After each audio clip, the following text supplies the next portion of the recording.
or don't like it, learn to love it because it is the best thing going.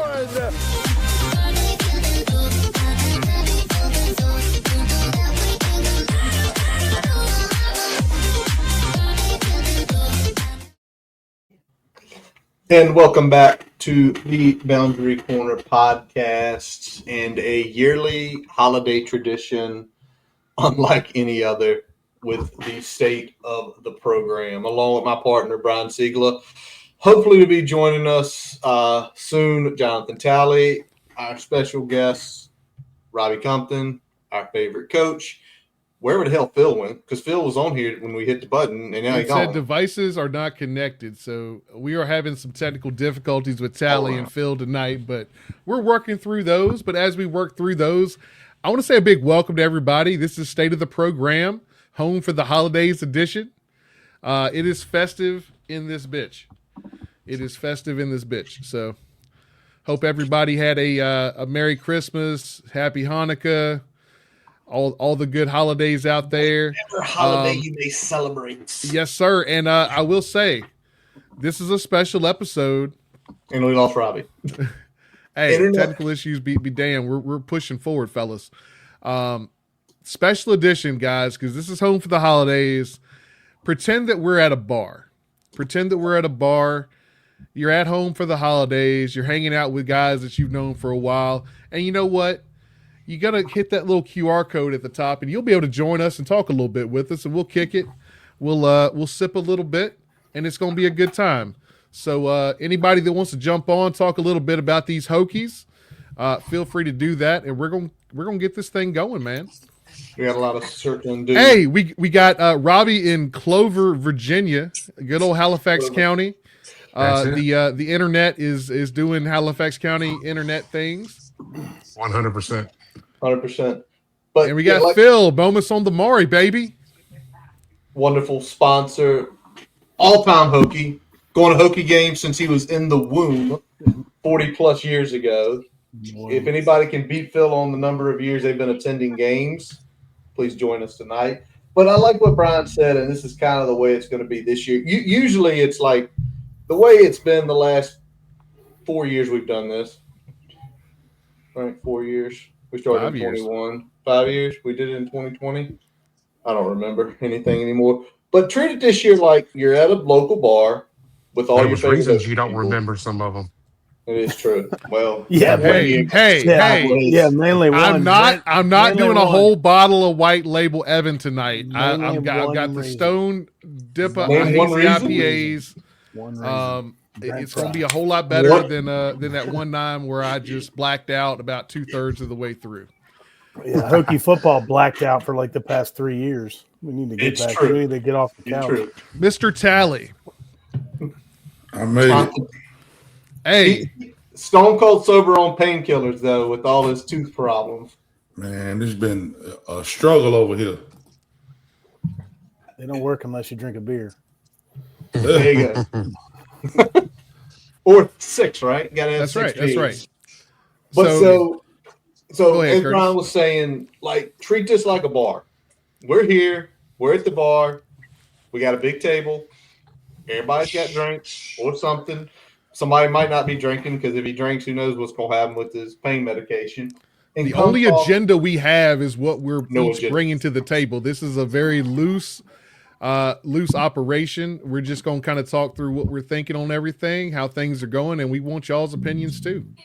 Yep, because it is the state of the program, and that is where do you feel we're at, whether it be financially, coach-wise, player-wise, anything you can think of, and you feel like you need to get off your chest. So, and obviously every year, me, Tally, Brian, Phil's jumped on a few times with us. He's disappeared, probably grabbing a beer right now.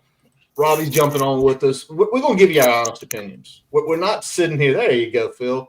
We're not sitting here just like playing Christmas bitches. Man, we're not just we never sit here and play to the ear of whoever. We're going to give you our honest to God opinion of what we're thinking about, how we're thinking about it, whether we feel good, bad, indifferent. that was 2022 was the year everything went sideways because everything was sideways at that point in time.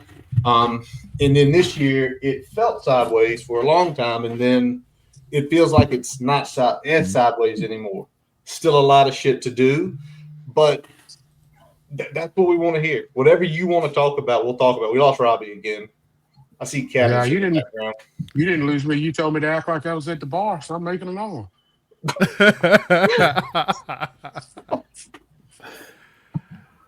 So I'm gonna toss it to Phil first, because Phil, me and you text and you talked with me and Brian, and we have not heard from you much since the hire has been made. And I know you've been busy with work. Phil's always working. It'd be hilarious if you got a call right now and had to do something while you're on air. That'd be great. Phil, also, if y'all didn't know, if you paid attention to the Tech game down in the Bahamas, you should have seen Phil in the crowd because he went down there for the basketball tournament. He was easily spottable. Well, if you know Phil. So, Phil, let's feel what your takes are, because I know you've got some different opinions than other folks. I mean, yeah, that Bahamas trip was awesome, though. Like, we would walk around and see, like, all the players, all the coaches hanging out. It was really cool. So, yeah, I mean, I'm really happy that Franklin's there to get our act together because we were a mess. I'm just in the show me stage, honestly. Like, you just got to show me. Like, that's all. Like, I love winning the recruiting. That's awesome. I love getting these high school kids. That's awesome. I love that we seem to be more professional, but you still got to show me. Next year's schedule is brutal, guys. Next year's schedule, like, at least travel wise, is brutal. Like, a lot of fucking travel. On the road at Cal, on the road at Dallas, on the road in Boston, on the road in Clemson, on the road in Maryland, on the road in, I'm forgetting what, Miami, on the road in Miami. Like, damn, like he's going to get a real dose of not the Big Ten, right, is what he's going to get. So it's I don't know. I just want to see it. I'm in the show me state of what we're seeing, and I assume we're not going to get a lot of information out because I'd assume he locks stuff down pretty hard as well too, where there's not going to be a lot of information out, and he doesn't really care about what anybody thinks, I would guess. Based on his hires, he doesn't give a shit what people care. I can tell you that. So. He doesn't give a shit. Let me ask this though, Bill, to you on the thing that I think, I don't know how many of us were shocked by it, but when everything came down money-wise, are you shocked that – because the one thing you were concerned about – oh, he's grabbing another one. The one thing – this is just like a bar.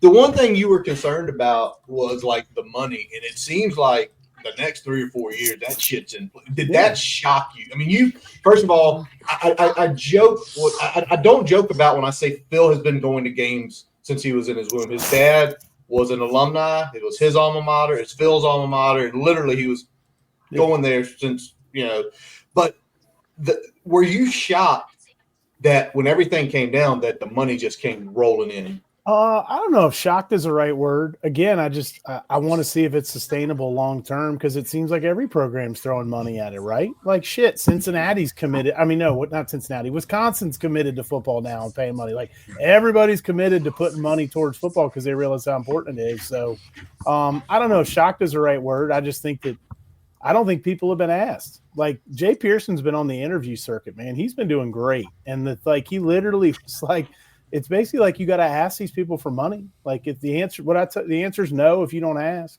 And a lot of these, and it's ego driven too. Like, hey, 20 million. Well, Mr. Anonymous gave 20 million. I bet we can give 22 million. Let's do that. It's like there's some of that. I'd assume that's a rich person thing. I don't know. Like, I guess, but I mean, it's a write off how they can do it. But no, I'm not shocked by the money because, I mean, Franklin does move the needle on that. If we'd have hired Chesney, we wouldn't be I don't know if we'd be getting a $20 million donation. Maybe we would. I don't know. So, what do you think, Tally? Because that's something you said 2 months ago about Franklin. Yeah. Yeah, no, you got to be able to sell something to walk into a place and get money, like Phil said. But it also has to be some results as well. Like just exactly what he was saying. Like you can throw money at it and people's going to be you can sell somebody a car until that car don't work. You know what I'm saying? Like it can look good until that motherfucker don't crank, and it don't get, you can't get from point A to point B and you can't put it in car shows. So why am I going to keep throwing money at something that doesn't work? So I thought Franklin or Shane Beamer would be the two that could get the most money out of the boosters because they would move the needle in the booster room. So now he's doing what he's supposed to do, what I thought he would do in recruiting, but it has to translate to the field. So that's what we gotta, like Phil said, it's we've been hurt so much, it's a wait and see thing. Yeah, it's great to get kids and bring kids back, but everybody was excited about Pop Watson being a Hokie, and then he never played. So I can't say I don't get the credit. He's got as many wins against UVA as Drones does. Yeah, it's true. It's like very true. But I agree. No, Yeah. I don't know how we're it's gonna. crazy. Yeah, I don't know. Well, you got to win. It does, like, that's the whole thing. It doesn't matter who the coach is. Like, next year's tough. Next year's gonna be hard to win. Next year's gonna be hard to win. Hard to win. It's gonna be. Is that $20 million coming in? If right we're now, 5-7. If the roster stood as it is right now, I would say it's gonna be tough as shit to win. But really, over the next month is where you're gonna find out as people get moved out and people get moved in, because the one thing that caught my ear during the press conference with Franklin months ago, and he said it, he's probably going to use the portal more than he ever has this first year. And what that tells me is after tomorrow's 12 o'clock game tomorrow, that game's going to end about 3 or 3:30. Be ready for him. It's supposed to. By the way, if y'all didn't hear, basically all the Penn State offensive line has decommitted from playing in the bowl game tomorrow. Yeah. Is that game tomorrow? I didn't realize it was tomorrow. Yeah, 12. tomorrow, 27. 9 to 12. Okay.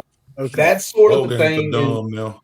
Huh? Oh, yeah. Bowl games we are can get dumb into that. now. We can get into that because it sucks. Like, growing up with it, like we all did. We're all roughly the same age. Yeah. Growing up, bowl games were awesome, man. Yeah. You see a team on national TV. Yeah. As you get older, you have some drinks at the bar watching them, or in the case of Phil in 1999, traveling to the Sugar Bowl, lucky bastard. We did do that on the train from Charleston. That was really long. Wait, you took a train from Charleston all the way to New Orleans? We did. It was a long Devontae, Let's go. There we Hey, go.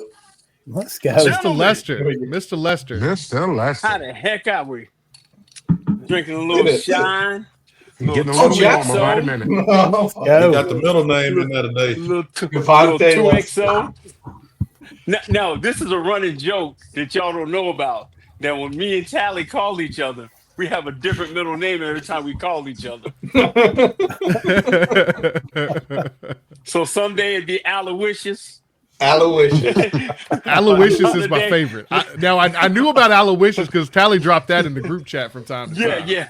Yeah. Another time it could be Cavassier. He could be whatever you want. But we since we celebrating it's the state of the program, right? The state Yes, sir. program. All right, so we're gonna go a shot of shine, a shot of 2XO, and a little bit of this simple lemonade. There we go, gentlemen. It's pretty good. Chris, how are the holidays, man? Oh man, beautiful, man. Got my whole family here except for my daughter who's over in Korea. Wife's doing great, kids doing great. Had my JMU kid here with me. He talking trash, So it's all love, man. We just came from the gun range. Shit. Well, I'm telling You you. didn't have a day, man. You didn't have That a day. sounds like my kind of Christmas right there. Moonshine and gun ranges. Yeah. For real. Definitely.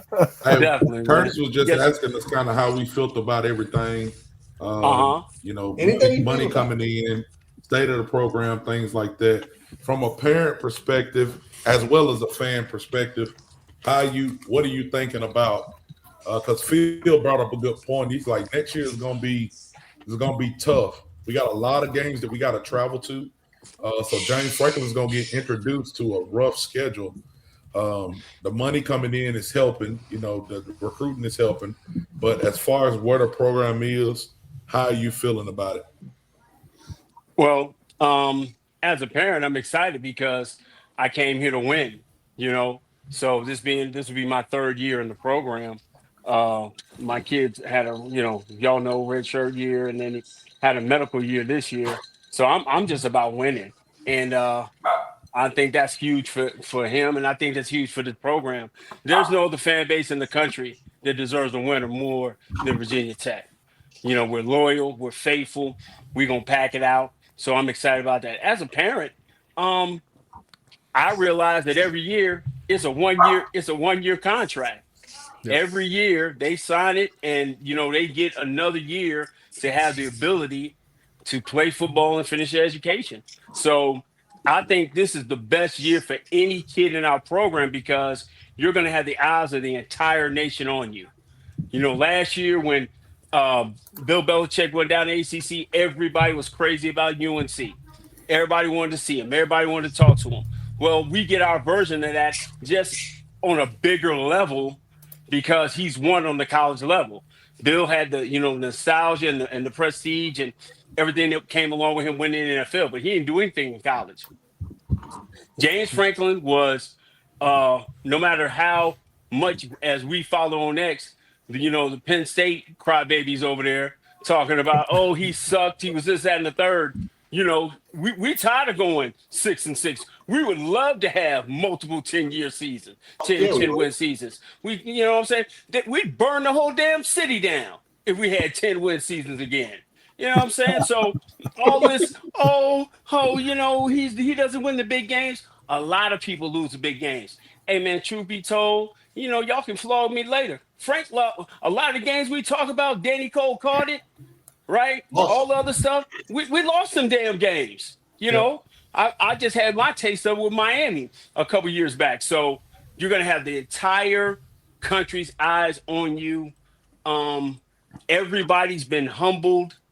And everybody, you know what I'm saying? From Big Bang James to Brent Pry, who I love, I'm glad he's back, to the guys who got fired and found jobs elsewhere. Big shout out to my man Elijah Brooks finding a job down at USF. Yep. Shout out to Marv. Yeah, shout out to Marv going out to Colorado. Everybody's been humbled, man. And so I think these kids are gonna finally get some of the things they've always wanted. Being coached extremely hard, tough, being able to have to go up against guys that are at their level. Because we've been sprinkling these kind of guys, very few sprinkles, but we've been sprinkling these kind of guys that you just got in this 26 class. We've been sprinkling them in. They're going to be able to bring in that real top tier 3-star, top tier 4-star, damn near some 5 stars, because in my opinion, we got a couple 5 stars on this roster that 247 kind of missed out on Jeffrey Overton, but in things of that nature, So I'm excited, man. I'm excited. Looking forward to just like you guys. Hey man, that kid, that guy. But I'm just ready to get it started, man. I'm ready to start lying. I'm ready for the portal to open. I'm ready to start lying, bro. As you have me on tape saying that we would be 11-1, I'm always lying. I'm never thinking we're gonna lose until it happens. But I think the talent level is about to be ratcheted up. Then it's just going to be to the point of the intensity and them understanding that they are trying to be the new big deal. They're trying to be, make the most noise in the ACC this year. We're trying to get back to where we are the team in the ACC to talk about, right up there with Miami, right up there with Clemson, right up there with any of those teams Brian. In the ACC. Come on, man. And when we talk about that, I think the biggest thing is that James Franklin has raised the profile of the program right out the gate, whether we're talking about national media and all this. And we've said it for multiple years, the national media wants us to be fucking good. They like it when we are good. It's good for their business because they like to be able to promote not even an underdog, but a team that's flirting with greatness. Yep. Amongst these other blue blood programs. They love to have that storyline, and they know that this program is capable of doing it. We've shown that we can do it before. We just have to have the right person at the top of that team to get us right. And I feel like James Franklin is doing a good job so far. Obviously, the proof is in the pudding. Until we see some games, we just lying, we talking, all that stuff. But at the same time, Brian, we're seeing some Brian, facts not just- coming along with them lies. Go ahead. Yeah, not just the right person at the top, the right people at the top. What Phil was talking about earlier when he's talking about Jay Pearson, like why are we just now hearing from him? People like that have been wanting to be involved in the program and get out here and make a difference, but it's hard to do that when you don't have a script to follow. You know what I'm saying? When you don't, and no disrespect to Brett Pry, he just didn't know. He didn't have the balls to go do some of the stuff. He didn't have the, you know what I'm saying? He didn't have the body of work to do it. James Franklin does. James Franklin got fired and was on game day the next week. You know what I'm saying? So, and people was making fun of us saying, "Oh, Virginia Tech thought he was going to come out and say he was going to Virginia Tech the next week. He ain't going there." Like everybody in the media was making fun of it, like it was a joke. Like we couldn't get him, we wasn't good enough, we didn't have enough money, and then he's there. So I'm gonna throw another question. I got to throw this to Robbie because we do got a D-line coach on the program right now. Yes, sir. Robbie, Yes, sir. with the Yes, sir. D-line coach being hired, playoff coach, we know his pedigree. What do you think about this hire with Coach Chaos? Honestly, I think it's going to be a good thing. I've always been a J.C. Price fan, and just going a different direction is going to add a whole new dimension. So they've gotten so much out of Coach Price in the last few years, and I mean, I don't know the whole situation of how things are going to play out with that, but I mean, he's going to add an expertise of guys that he's already put in the league, top rush players and things like that. He's produced over the last several years. I mean, it's going to draw people in there because those kids are going to want to play for a coach like that has shown has proven those things, put those kids in places like that. So I mean, it's going to up the profile of that whole defensive line, which I wasn't sure could happen tremendously from where Coach Price was building to anyway. But if you can manage to keep Coach Price in the program in some way, shape, or form, and then add Coach Chaos there to it, I mean, it's going to be one of the strongest points on the defense, in my opinion. And with him, it's the proof's in the pudding. Somebody on Twitter the other week tried to say this guy was just terrible when we were here. This is a Penn statement. By the way, they might be the saltiest ass fan base right now. Without question. It's not even close. It's not even close how salty it is. Curtis. But they're sitting there. Mortons. But they're sitting there trying to say he wasn't that good of a coach when he was here. He's really not good at A&M, and it's like A&M's like second in the country in sacks. And I get bored. They're first, Phil. They're first in sacks. You're on mute, Phil. You're on mute. Sounds like a Zoom meeting. I thought that's what I saw. He said some bitch. They good. He mouthed some bitch. In case y'all didn't pick that up. Either way, that's a at penalty. Texas A&M, they are elite. They are way higher than Virginia Tech was this year. Yes, so and way I'm higher good than with last year. We were good last year. Let's talk about this though. So, like the big thing that I'm looking at with Chaos is that if you look at the body of work from the output of his units, on top of what he is able to recruit, I don't know if there's a better combination defensive line coach in the country of being able to recruit at that high level plus get output on the field. He gets it out. Absolutely. He gets it out of him. That's the whole piece. He's good.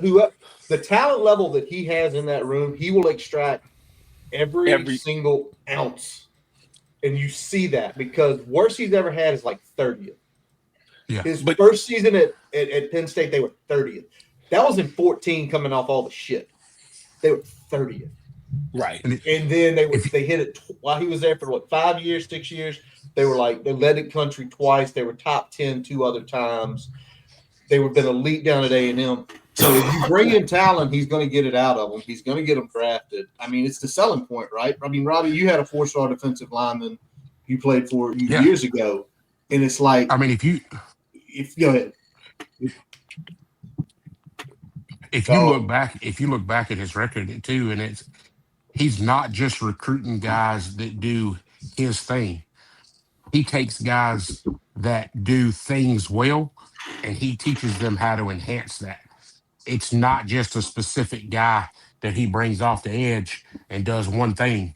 Like he develops them wholly, whether it's an outside edge rush, whether it's an inside defensive player, whether it's pass rush, whether it's a run game. He develops all of that from top to bottom. That's why these kids are going to play on Sundays afterwards. It's not just something that he's putting on the field to look good on a Saturday afternoon and pay his bills. I mean, he's making these kids men on Sundays that are better in their lives all the way through. And I mean, that's hard to beat. He's a badass Hey, recruiter. I mean, he's definitely building recruiters. I mean, that's what like all these guys are like recruiting and hitting certain targets and areas. And it seems like it's like a CEO making strategic decisions around here, making on what we got to do. And hey, this has got to get Yeah. fixed. And man, this is a mess. Well, this is why we're going to do it. It's like, okay, let's do it. So I think the biggest thing that he did is what he's saying by expanding your base. We as Virginia Tech, we've looked for the most part at just protecting Virginia. We may get a few kids out of the DMV, maybe a few kids here. He said we're going to be a national brand. So by getting Spencer, he can still go touch down those kids in Texas. Getting the running back coach, he can get Georgia and Florida. You already got your DMV and Virginia. You've got with Coach Moore, who's great at going in Ohio, West Virginia, and those areas. And if you can go ahead and just be able to pull from all those different areas, you're going to build a collective of kids that you're going to bring in here that are going to be top notch and be able to be iron sharpens iron on a regular basis. That Yep. defensive line room is going to be crazy. I mean, as you saw this year, we had guys Yeah. with the will to do it. We just didn't have the guys uh, at total. You didn't have a bona fide pass rusher as you had years before with APR. Ben Bell Mhm. played his ass off. He played as hard as he possibly could, but there's only so far Sometimes he too can hard. go. Yeah, sometimes too Sometimes hard. too hard. Yeah, but you want him to go as hard as he can, man, and that's True. what he did. So, you turn around now, you're gonna be able to get different kids that they touched in Texas or touched at A&M, kids at Penn State that want to come down and play. And so now you're gonna be dominant. And as much as we may want to bang on Coach Pry, the one thing he can do, he can coordinate a defense, man. When he coordinates a defense, they Oh are yeah. they are elite. And so you get his homeboy back with the D line. God willing, we maybe get a secondary coach here in the next couple weeks or so. But the talented kids that we have now are guys that we haven't had before. We haven't had like that before. You've got guys that you could turn around and cut loose. You've got a JoJo Krim that's going to be Yep. able to come back. You got Josh Clark. I always call him Jay Cinco because that's family for me. So Jay Cinco will be back. You have Q Reddish. You'll have Jordan Bass, who will have another year in the program playing safety. Remember, he was at Pittsburgh playing linebacker. This was his first year playing, over Hmm. boundary safety. So it's going to be a new year for him. Secondary is going to be much improved. Go and get a couple more running mates for Copeland because as good as he was, we could move him around. He needed somebody else to help him get it done on Gotta be another more level. than one. Yeah, it's got to be more than Gillum was Gotta in be there more than doing one. this thing, but you got to have other guys that come in and do their thing. So I'm excited about that. Yeah. Well, let's talk about the pride thing real Yeah. quick because go ahead, Robbie. Finish it off. If you, I was going to say, if you get an interior defensive lineman like Copeland was putting out last year, when you put him on the field, people go, okay, we're doubling that guy. Right. We'll figure out if somebody can one man That's the it. other one. That was it. Now, when you can put two of them out there or rotate a group of them out there, it's hard to figure out who you're going to double and who you're going to take away because the other one's going to hurt you one on one. Absolutely. So After that Cal game, the whole world knew we all knew he was good. There was, Yeah. echoes of him being that. But after absolutely, that Cal game, whole world said, okay, we're gonna double him. Who Rest of else the year. can win one-on-one? And He go proved ahead. it. That was Say- his proof. That was Yeah. his prove it game. He Yeah. had shown flashes leading up to the middle of the season in the Cal game. And give Mhm. credit to JC of how he used him because it was Absolutely. 3 tech, 5 tech. And one of Yeah. those things, his big 290-pound butt was out at the 9 tech coming down. which I always wonder what an offensive lineman thinks of that, because normally it's like a 265, 275 guy, and it's a 290-pound guy with a quick step that's going to go And right into strong. your chest. Yeah, and right in your chest. Strong as I don't know what. And that's the thing he's with athletic Copeland, enough man, to do because it. like we saw the flashes, right? So like we saw that, you know, he had this big play ability as an interior defensive lineman. What we hadn't seen up until the start of this year was how he looked consistently over the course of an entire season. We had seen the flashes, and we saw as he settled into that position, he started dominating the line of scrimmage. And he was dominating the line of scrimmage that, like Robbie alluded to, and like some of y'all alluded to, that didn't really have another guy out there that was a target. So it's easy to take away a guy to a point on the interior because the double teams are a little bit easier to handle. When you can move him around at different positions and get guys on islands where you either got to commit a running back to chip on him or something like that, it gets a whole lot harder to take that type of player away. You give him a running mate, and you can still move him around at different spots and, you know, shift before the snap and things like that. You can get really dangerous with what you can do at the defensive line. You probably could have been even more dominant last year if he doesn't tear his pec. If he doesn't tear his pec with him, Aeneas, might be. You're right. But it might be one of those.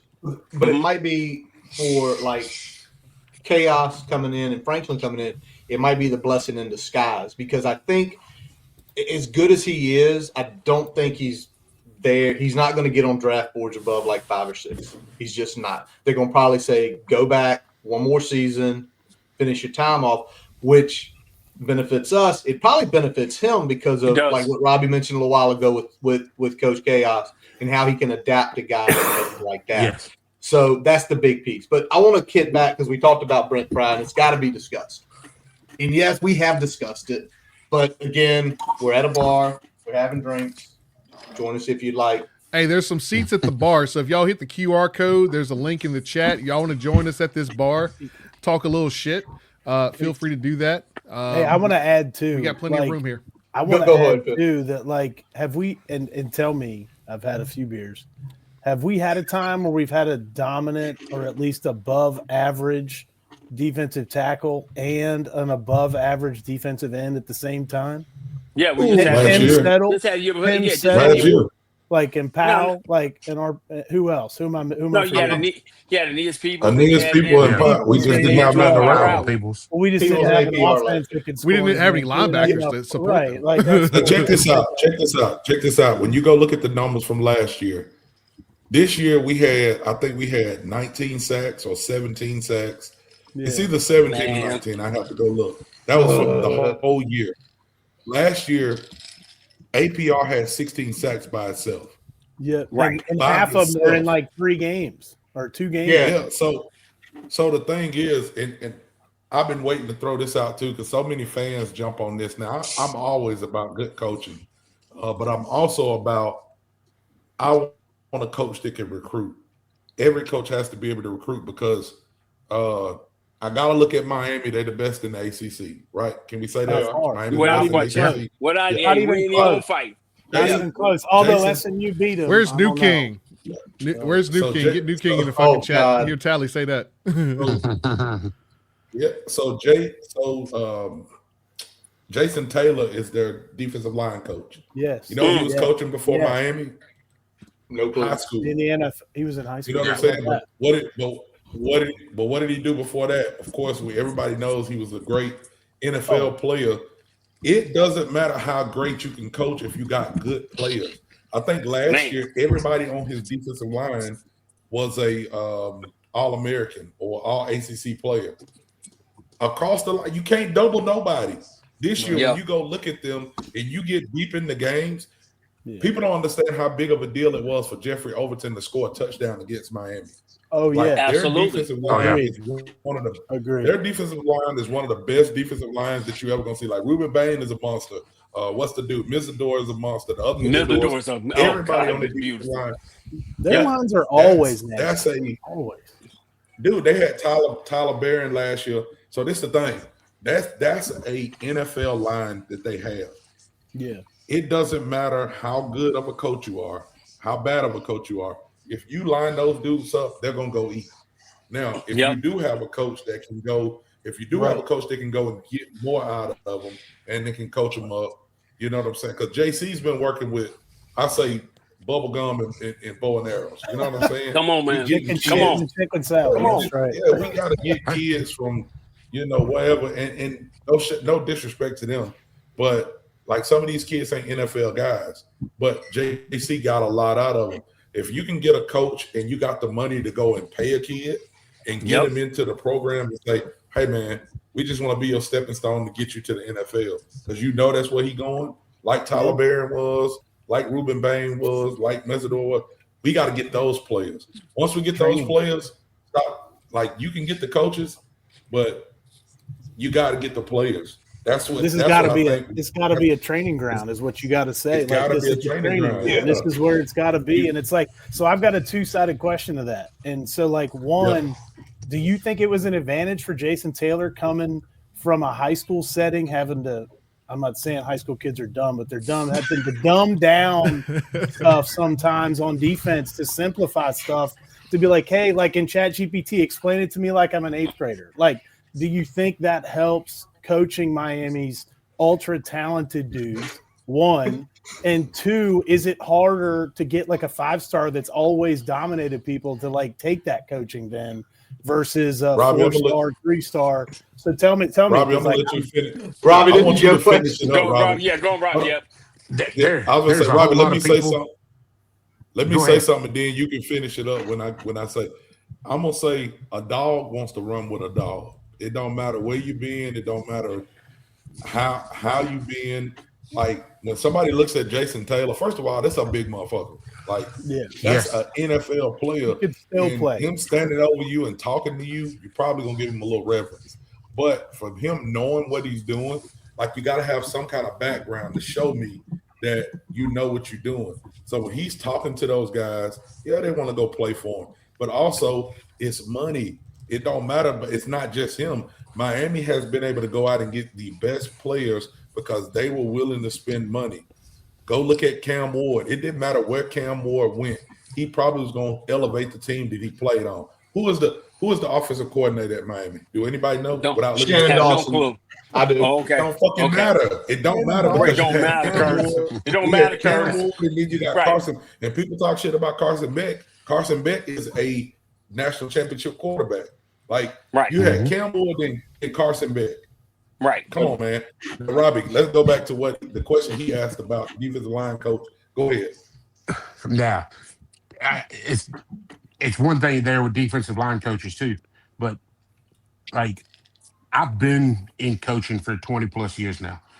I've been to these coaches clinics. I'm going to one here in a couple weeks in Charlotte, the big AFCA convention. You will see guys that have gotten into coaching because of who they know, and they'll bounce from team to team and team to team because of who they know. And they can't teach their way out of a wet paper bag with a flashlight and a pocket knife. Right. But when you can take a guy like Jason Taylor, who's come from a high school, who can take kids he couldn't recruit, kids that he was handed, that might not be, and can make players out of them. When you get to that next level, when you have that ability, you can teach them the little things to use that ability.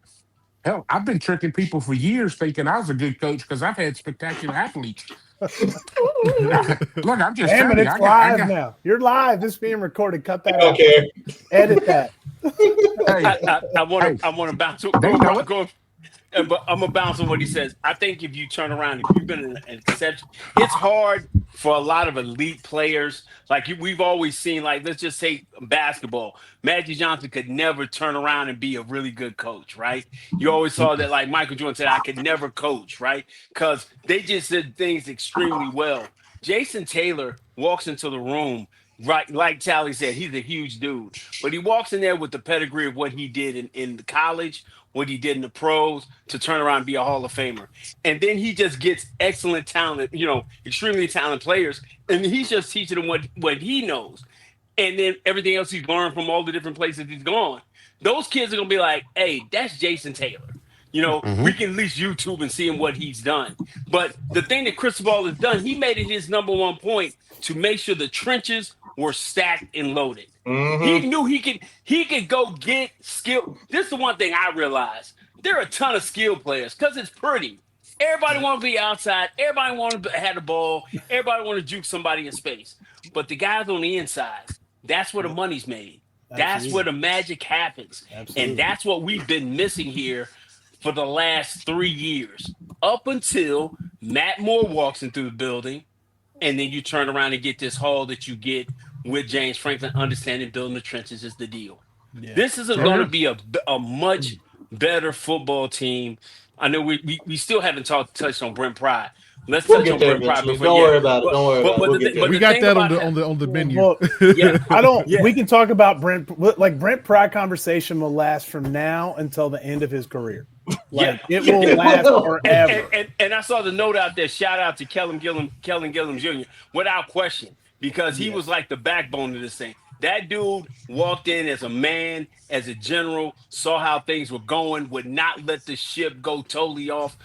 He would not let it be mutiny in that thing and let that thing go off the rails. So, man, shout out to him. He will forever be a great Hokie. No matter what the record says, he will forever be able to walk in the Lane Stadium and get much love for everything that he did. I love that kid. Great dude, great family. Love that guy. But I feel like he started the come back to Virginia thing. Like it's okay to portal back and get used, and people will appreciate you. Oh, and yeah, like, come back.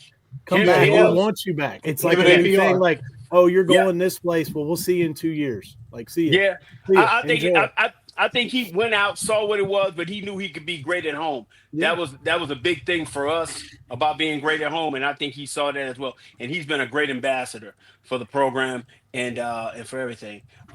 Good Virginia kid, love that kid. But going back to what I said, having continuity in the offensive line room, having Matt Moore come back, it would have been great. I think it's Tisdale, the guy who went down. It was Penn State O-line coach that went down to Florida. It'd have been great. Troutman. Yeah, Troutman. Troutman. Yeah, Troutman. it'd have been great to get him because the guy has repeatedly put guys in the pros. And I'm talking about not just in the pros. I'm talking about top 15, top 30 guys in the pros. But to have continuity in that room with Matt Moore and his teaching and his philosophy, I think that's going to be an extreme boost to those guys. You right now have, going into the season, I think you have maybe 7 guys who could play. 7. Like right? 9 played though. Say what, Am I Curtis? right? I said like 9 played though. That was the issue. 7 guys could play, but 9 played. Yeah, Hey, you had to have that's 9, unfortunate. but we only Yeah, had can I 7. say, hey Chris, let me say something real quick about Matt Moore. Go ahead. We'll say something real quick about Matt Moore. And of the guys retained, there were 2. Some other guys are being retained elsewhere. But for the way he coaches, you knew what we were going to be every single week, right? They're going to run the ball. They're going to run the shit out of the ball. That's what they're going to do because that's all they really can do. Right. To know that's coming and to still have a guy that put a team top rushing, I want to say 30. I'll pull it up here. I've got it saved. But to basically have a top 30 rushing offense when you know it's coming and it's not triple option and it's not trickery. It's like we're going to run the ball at you, and especially when you got some younger guys playing. And then you have to bring 2 guys in that probably should not have been playing, but things happen and people got to play. Hey. It's why you need depth. But to say you could run the ball like that, and basically people knew, well, they ain't going to really be able to pass the ball that much. We stop the run, we'll be okay. And still be able to establish the run and have that sort of output. It shows you how good of a coach he is. And everybody's like, well, the pass blocking stuff. Listen, Brian and Robbie both played O-line. It ain't like turning the cap on. Oh, you can just go out there and pass block any day of the week. The hell you can. Here's the problem. I think they had 10. I think of the 13 of the 12 games they played. I think they had 10 different lineups. I think that's the number, something right around that.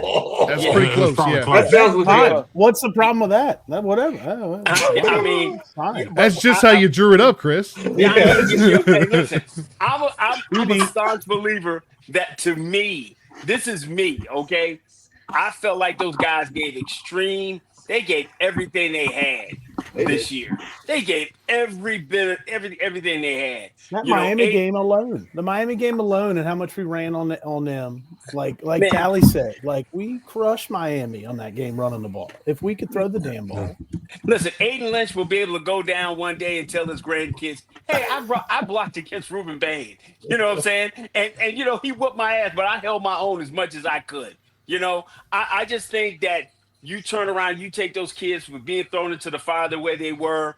Some of the kids that we're definitely probably going to bring in the portal, and those 8 guys that we got cooking in the background that's going to be there. You're going to have what you didn't have last year. There were times that they couldn't practice.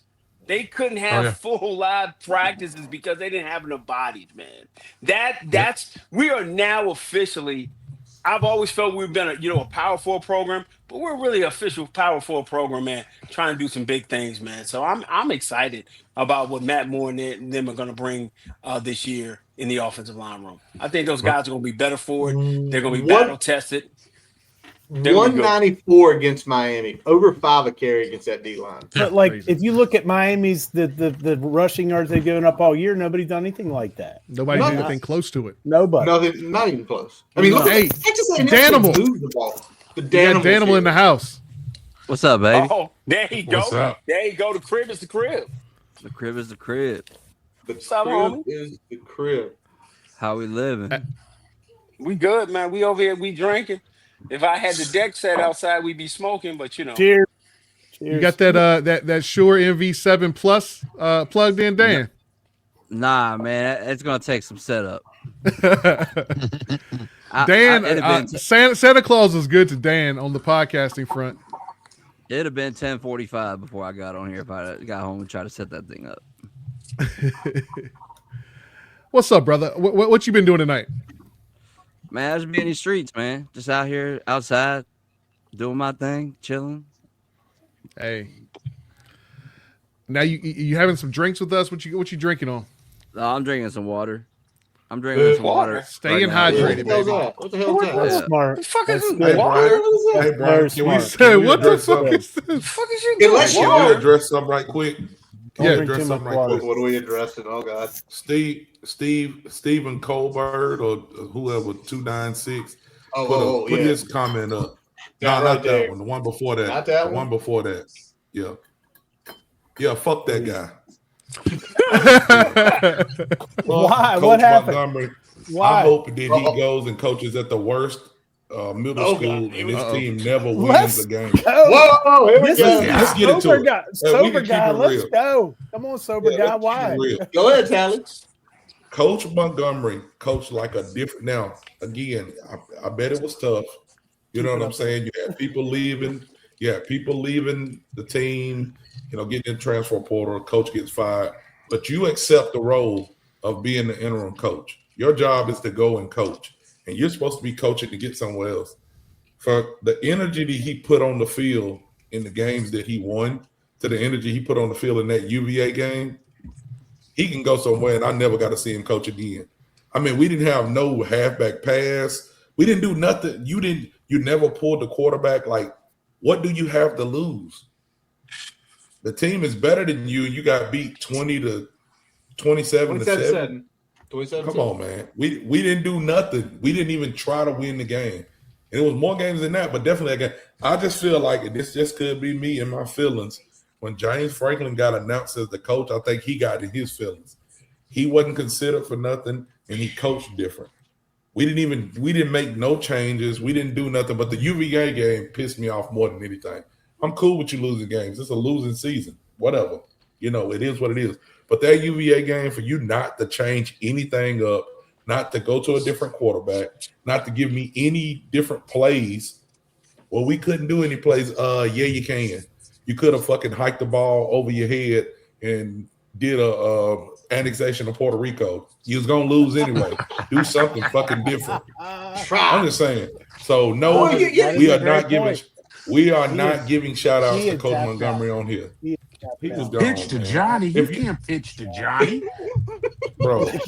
If you, I'm Johnny. if you, Well, if you know what? hey, Tom, I'm a like, stern because- believer. If you accept the check, do the job. Dude, If you ain't going to because accept the check, don't do the job. Yeah.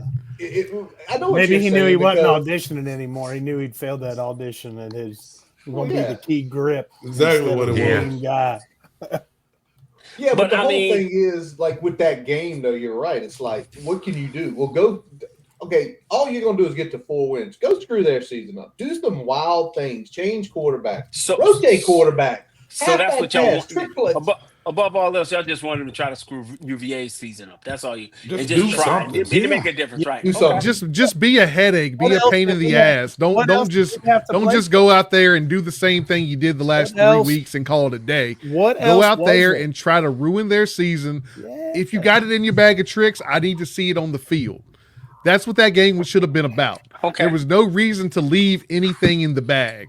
There was Yeah, okay. absolutely no reason to leave anything in the bag in that game because you didn't have nothing to play for except to screw up what they had going.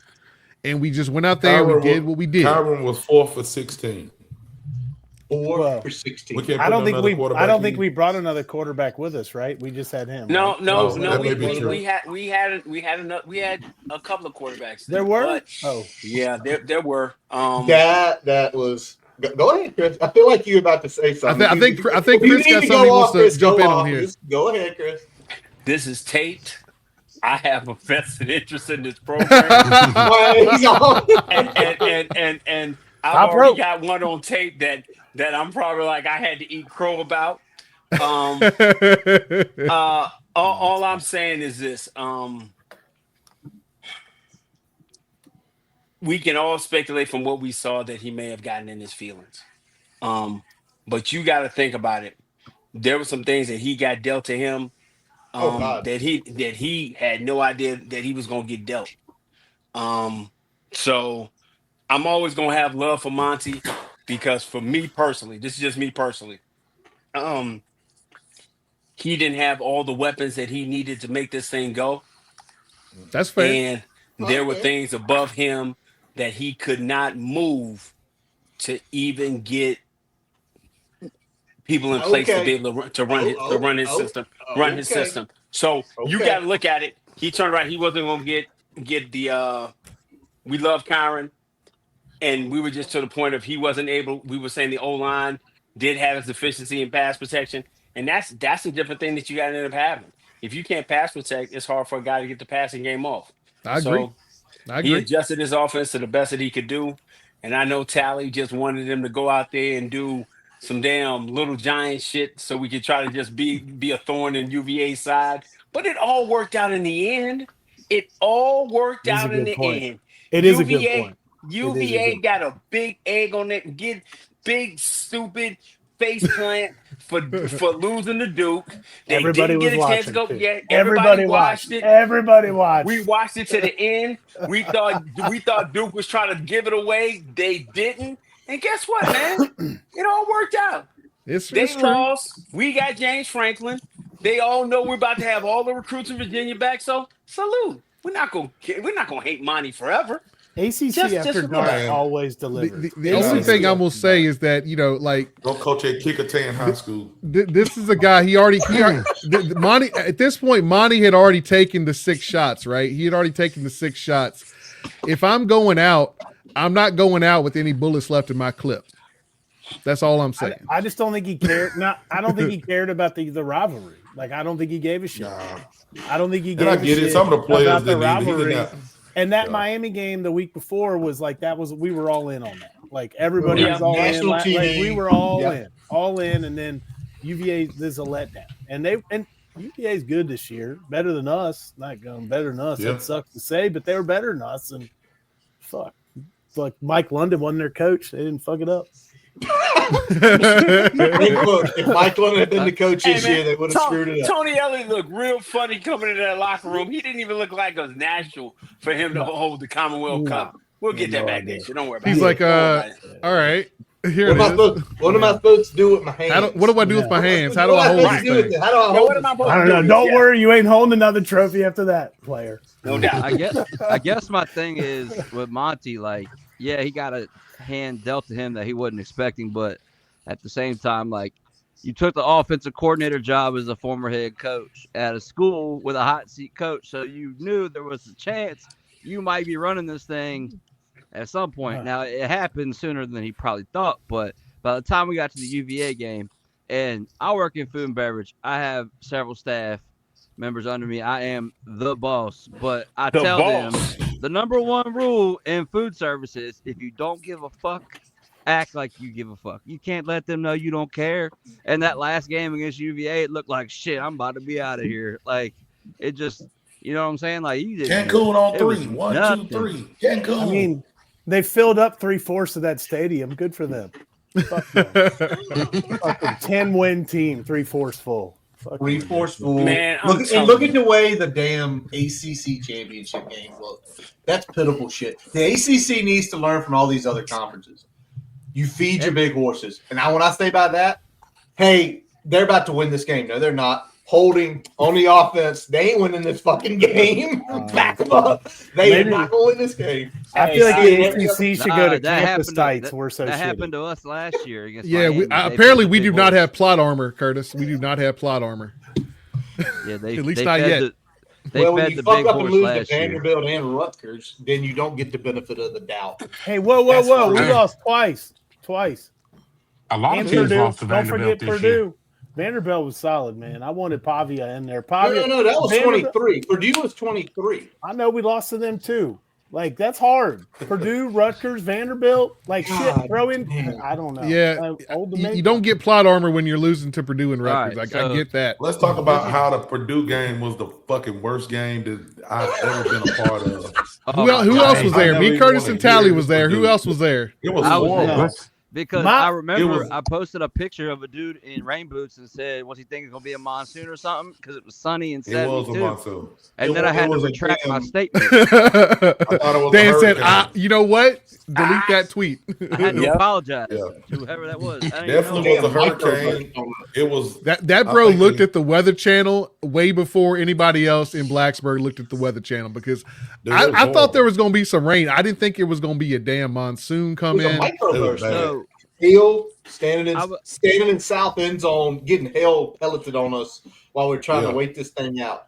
By the way, though, I was thinking of hey, but I can say this: me, Brian, and Tally, that's the best seats I've ever had in a game. Oh yeah, we in had my some life. great seats at the end oh of that yeah, game. y'all were down on the 50, Well, we- like two Yeah. rows We up. got down Two there. seats back from the We're sideline. down there with Darlax, man. Shout out Daryl. Hey, Hell, Daryl, if that thing had got much worse, they might would have put one of y'all in the game. they could have. yeah. I got 10 snaps left in me. I got, I was I thinking got about 3. something. I was thinking Well, about My something. tooth and my knee feeling I ain't got nothing. Shit. I don't even know if I'm Tally's gonna got get the no sleep size. tonight. Tally's got the size. They'll pull him out the stands. Man, shit, I don't know if I got nothing left. Yeah, when was the Mayo Bowl last year? Was it a week from today? Like it was we're a week away from it, right? Or It was like the Yeah. 30th. Yeah, yeah. right, Yeah. 30th, yeah. So It was we're 30th last year. sitting in Charlotte. Kyron Jones is coming back last year. We're excited. We're looking forward to it at that point, right? And little did we know there's a rumor that Bo Prabula was trying to come to Tech, and we ended up going with Kyron. Allegedly, this is the rumor that's been around. Oh, And man. now you think about it, if that would have happened, if Kyron would have left, we would have went with Bo. We never would have got the money. And we wouldn't have James Franklin. So I think it's crazy how shit works out. we don't know though. That's the We whole don't thing. Oh, We so don't know. what don't we know? What do We not know? don't know if how we would have went this season because I think in some of the cases it was Brent Bry's mismanagement. Well, let's talk about Was this though. not a I don't good think as bad as Kyron was in this offense, he wasn't a good fit for him. Right. I don't think very many quarterbacks in the country would have done okay with this offensive line, especially once the injuries happened pretty early in the season. I agree. Yeah. That's the problem. So you probably are still, you might be 1 or 2 wins better, but Preach, Brian. you're probably Preach, not a Brian. bowl team with that offensive line. Brian, Do we preach, Four to preach, five. Brian. do we fire our coach in September and get the chance to end up with James Franklin? And then end up Probably not. getting the money? I'm with you on that, Dan. That you probably Dan- are not firing your coach in September if And I hate if saying Bowie's your bad things quarterback. about Kyron Jones because he's a really good kid, and it pisses He me off is. that I gotta critique that man negatively because I love him and his family, but it was not good enough. Dan, I say it all the time on this program. I wish Kyron was an asshole because it would have been really easy to pull against him and go after him. But we've talked to him a couple times, and Kevin, Yeah, great kid. they are. He is a There was- genuinely good kid. He's not an asshole. He's not a jerk. He's a genuinely good kid. His family are genuinely good people. That's what sucks. Is because you got to go critique and you got to be again. Same Yeah, thing with Pry. Same thing with Pry. There There- you go. there has been- 1,000%. there has been- Oh no, it's true. It's true, Phil. we- It's we the same said- thing with Pride. Hold on. It's the same thing with Pride. We've said it like Tally. Time again. It's like that man's nice as hell. That man's Yep. great. You talk If to you lead with he's such a nice guy is the first thing you say, that's not You- necessarily the best Every thing that I every want. last one of y'all look like Gregory Hines on here, tap dancing around it. And that's what we've all done because there is no greater Brent Pride fan than me. We know. And I love him with my whole heart. But at the end of the day, I've said it to y'all. I'll say it out loud. Loyalty got him fired. Yeah. Loyalty is what got him. 1,000%. Yeah. Yeah. Loyalty got him fired. Loyalty got us to where we are in general in the athletic department. The Oh, whole thing. come The on. whole Hey, thing. hey. The whole Go ahead. thing. Preach, preacher. The Preach, whole preacher. thing. No, I You mean gonna for say years. How Yes. awkward? No, How like we awkward do y'all got think it was? so lucky. Go ahead. No, we How got awkward so do y'all lucky with think our it was talent. Go, for Tally. Brett Go. Pry to get fired? Brett Pry got fired and said, guys, I'm out of here. It was a pleasure coaching you. Coaches, it's great working with you. Blah blah blah. And then players, coaches, whoever do, man, he wasn't worth the fuck. He didn't do this. He didn't do that. And then about 3 months later, that motherfucker come back through the door.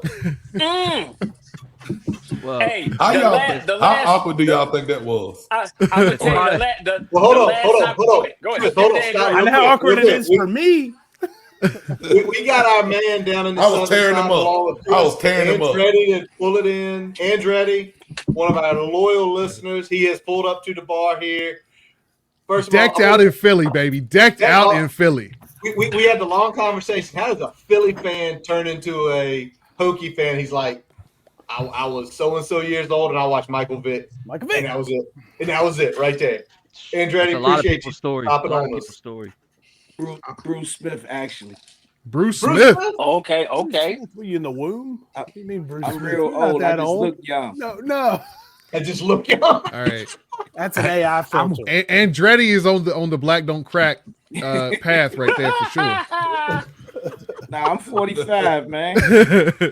Oh, you still young, Andretti. Yeah, that's young. That dude a baby. All right, somebody was about to get into something here. I'm sorry. That dude ain't got no gray. That Intro. dude ain't got no gray in his beard yet. I just got one thing to say to Tally, man.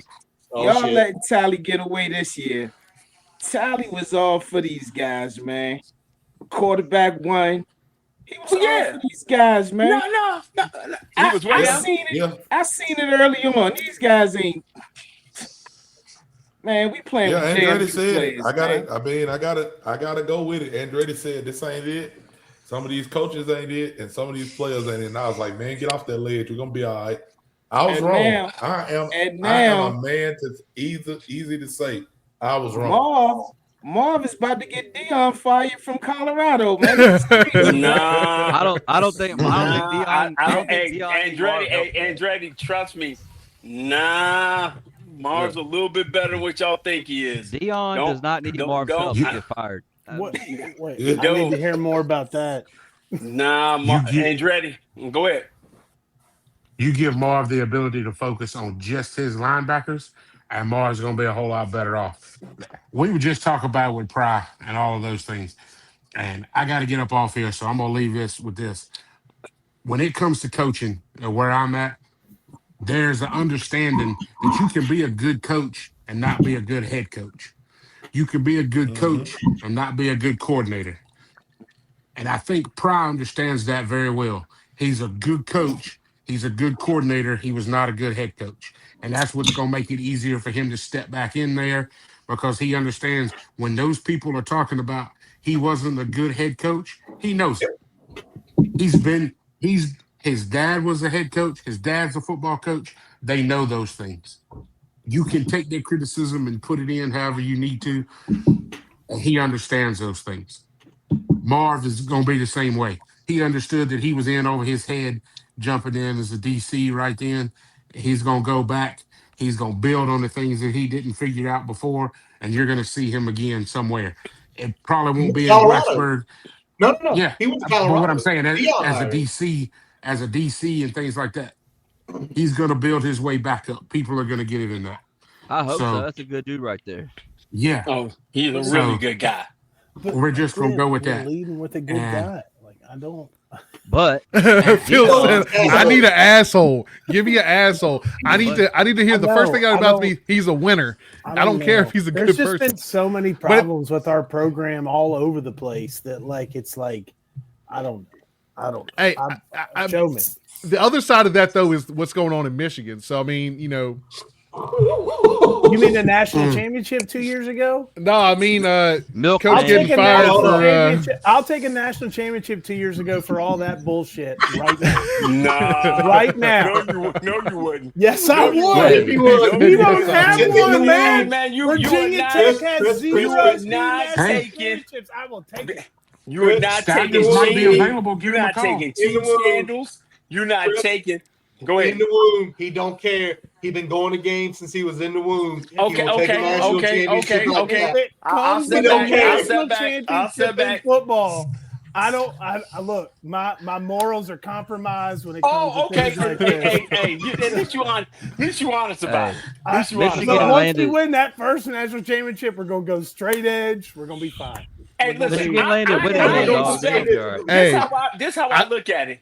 Come September, if we 4-0, I'm gonna see some dudes streaking through the quad. Yeah. And I'm gonna be like, I got bail money already set aside for y'all. I go to work and put the bail money aside. I'll send you my number because y'all will set the city on fire. Chris said nothing but dicks and titties on the drill field. Run it out, baby. Run it out. I'm just gonna be sitting there screaming. Hey, man. Hey, by the way, Phil, we have went through that scandal once. We had Galen Scott years ago. Hey, man, I saw a prerequisites for the Michigan hire, and it was like the requirements: don't be horny, love football. Hey, man. Well, you can't love football. You can't love football and not be horny. No Viagra. No Viagra. You better hold it in for the new. If we go through, I am bricked up about football. Let's go. If we go through 2 back-to-back scandals and we win a national championship and then we land on our feet with Kyle Whittingham, I'll take it. No, that's true. Everybody's coming to my side, the dark side. Let's go. No, I mean I'm desperate. That's where I am as a fan. I'm so desperate right now to win. I want to win. I want to win. I want to win. I want to win. Scandals come with winning. So you want to win bad enough. You want to win bad enough that the coach will cut himself with a butter knife. Oh damn! Here we go. He did not win a national championship. Hey. He did not win a national. He was up in there. He was up in something. He was up. He was up in something. He was up a lot of something. He was up in something. But nevertheless, that dude got a top 10 class. Sharon Moore's whole family's calling in for tickets, and I don't have any tickets. I got foursomes lined up. I don't have any. I'll be honest with you. I got the gold package at the strip club. That's what I got. Oh, man. I'm gonna let y'all guys rock that one. Y'all can handle that one. Yeah. No, I don't. We're going to Masters and Myrtle, all right? Maybe we can get Sharon Moore as an analyst later. Yeah, analyst? What? He gonna be in jail. He gonna be in jail. That crash out for career. How mad? I would have done the same thing if I did something as dumb as he did. I'd been like, "Nah, keep me in jail. Don't let me out. I need 2 days. That man said, "I'm about to." I need a cool off period. I'll take the bologna. I'll take the pineapple. I don't want to get out. Can you imagine going to face your wife? That's why he didn't want to get out. That's why he didn't want. Like, I don't want to get out. Idiot. Can you extradite me somewhere, please? I will not accept bond. I'm not. No, nobody's posting bond. You've been posted bond. Nope. I have not been posted bond. No, I have not. Staying I right would here. punch a guard like I'm staying. That is a deeper, darker conversation that we will probably have on the chat line later. Man, What all I'm about saying that? is, brother, Because that is It's not good. I would never want that to happen in Blacksburg. No. In shape, hell form, or no. manner. No. No shape, form, or manner. Nah. None of that. I National would never Well, want the that. crazy the crazy thing about the Sharon Moore thing is, if he would just had come out the next day, didn't go sideways, and he just as simply said, "Yep, I fucked up, I banged her, I did all this shit. Yep, I'm a terrible person," and just walked away. Hey, first of all, the man made some money the last few years, got a little money in the bank account. 2 years, somebody hired him. Somebody would hire him because he is a good football coach. If he'd have went Andretti, home, what let his you wife. think? If he'd have went Andretti, home, you looking deep in space. What you think? Had he just know. came out the next day and said, "I made a mistake. I'm talking to Jesus," I'm and talking to went Jesus. away. I'm I'm talking never, to Jesus. I'm never going to admit to anything. I want you to admit. You got to admit to. It wasn't me. It wasn't me. If Bobby Petrino could come with the neck brace at the press conference, and Bro, turn around and if go Sharon just showed up in a neck brace, it would have all been good. Hey, I'm telling It'd have you, been fine. listen, at the end of the day, it is one of the biggest fumbles You gotta in remember. in history. Oh yeah. In history. That's the first thing. one Okay. of it's the biggest. I said no, it's been some biggest. it's been some others, but we're not Didn't going the Baylor one coach kill somebody or like how to cover a murder up or something? like that? That was Brian Kelly. Yeah. If you go back to it, That was at Brian the end of the Kelly. day, had he got there, said, "I'm going to go talk to Jesus," and walked away for a little bit, he'd probably be coaching somewhere down the road. But that's not the problem we're dealing with. Let's deal with the fact of the matter. Yeah, let's deal with the fact of the matter. Let's deal with the fact of the matter that we've had the most humblest coach. We've had something that's unprecedented. A guy get fired at the place he was at. All right. And then 3 months later, he's exonerated by being the most outstanding guy to help us get probably the best coach we've had since Frank Beamer. Let's just deal with what Pry has to deal with in his situation. Let's deal with that. Let's deal with that. I like the fact that no my good. head coach and my defensive coordinator both have a giant chip on their shoulder to prove they get the Pry gets to come back and write his Virginia Tech ending the way he wants it to be. He gets to continue to write that story. Can And y'all there were some people imagine- talking real slick about him, so I'm sure he got some points to prove. Yeah, me. Franklin got I some will- points to prove. He Yeah. said me. Can y'all imagine the first time that defense gets scored on? What Oh, people God. gonna say about Brett? Oh my goodness, Twitter gonna go crazy. Especially if We it's the about first to- possession we against about to- VMI. If we play BMI. Oh yeah, we about to. It's about to. Hey, it's about to But- be a but- fun but- year. Though. I agree The whole thing 100% is- chip on your shoulder, though. 100%. I agree. Chip on your shoulder. Yeah, The best work I've ever done is when somebody thinks I can't do it. Yeah, I thrive on 100%. negativity. Like I will be like, you tell me I can't do it, I will. Okay, let's go. Bet. Franklin Bet. said this up in the press conference, though. Yeah. You seen this coming when he Oh, yeah, he talked cried. about He choked how up. special Pride was to him, and this Yeah. my man. He said good He was things setting about it the up. program. Yeah, but like we it, don't though. get that man without Pry. Pry No, said he it does. and said, "Come here." Yeah. I believe Yeah, I that's believe true. that. Jay Pearson's done interviews, and he said, like, he called him and said, "Hey, Brent," and he didn't call him back. He said for like a week or 2 weeks, and he did. He called him back, and he said, "Hey, if Franklin comes here, you gonna work with him?" And he's like, "Yeah, sure. Well, let's go." I would not. Yeah, like of course, like just When- as long as you deal with the awkwardness at first. So When It's Pry the- I really goes don't down, know enough. because For it's James Robinson. Franklin, I don't know another defensive coordinator we could have got that's better for him. No, That's like Yeah. being real. Let's Because if let's you talk go about get another the- thing if you go too. throw a lot of money, if you go throw a lot of money at a defensive coordinator like Penn State did, and he doesn't do it the way James Franklin wants it done, guess what's going to happen? You're going to lose. James Franklin seems like a guy that's got to have people that he knows, that knows how he works and knows the type of guy that he is. He's a little different. He's a little different. He's a little psycho. He has to have the trust. And I mean, when we look at it too, man, when we look at the experience that Pry brings from a coordinator standpoint. Brian, thank you. Oh, you're welcome, man. You're welcome. You know what? That's why I left it. That's why I left it, man. But on Pry, man, like when we think about the defensive coordinators outside of Bud Foster that Virginia Tech has anybody else had the caliber and cachet that Brent Pry is bringing to the table from a defensive coordinator standpoint? Nope, not at all. So at this point, we're saying that Brent Pry, from a resume standpoint, is the second best defensive coordinator Virginia Tech has had ever, maybe. Well, it wasn't Justin, but certainly since Bud Foster. Yeah, it wasn't J-Ham. No, it wasn't. J-Ham. Man, Foster loved him though.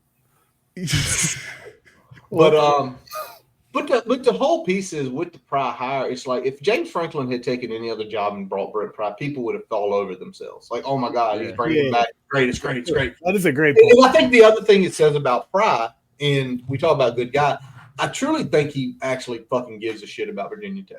Like he actually wants. That's undeniable. It's no denying it. Because he was there when it took off 30 years ago. He was there. He was there. That he loves Virginia Tech. He loves it. He loves the place. Look how Fuente left and he left. There was a picture of a box of shirts when Fuente all the shirts. Left. I love this.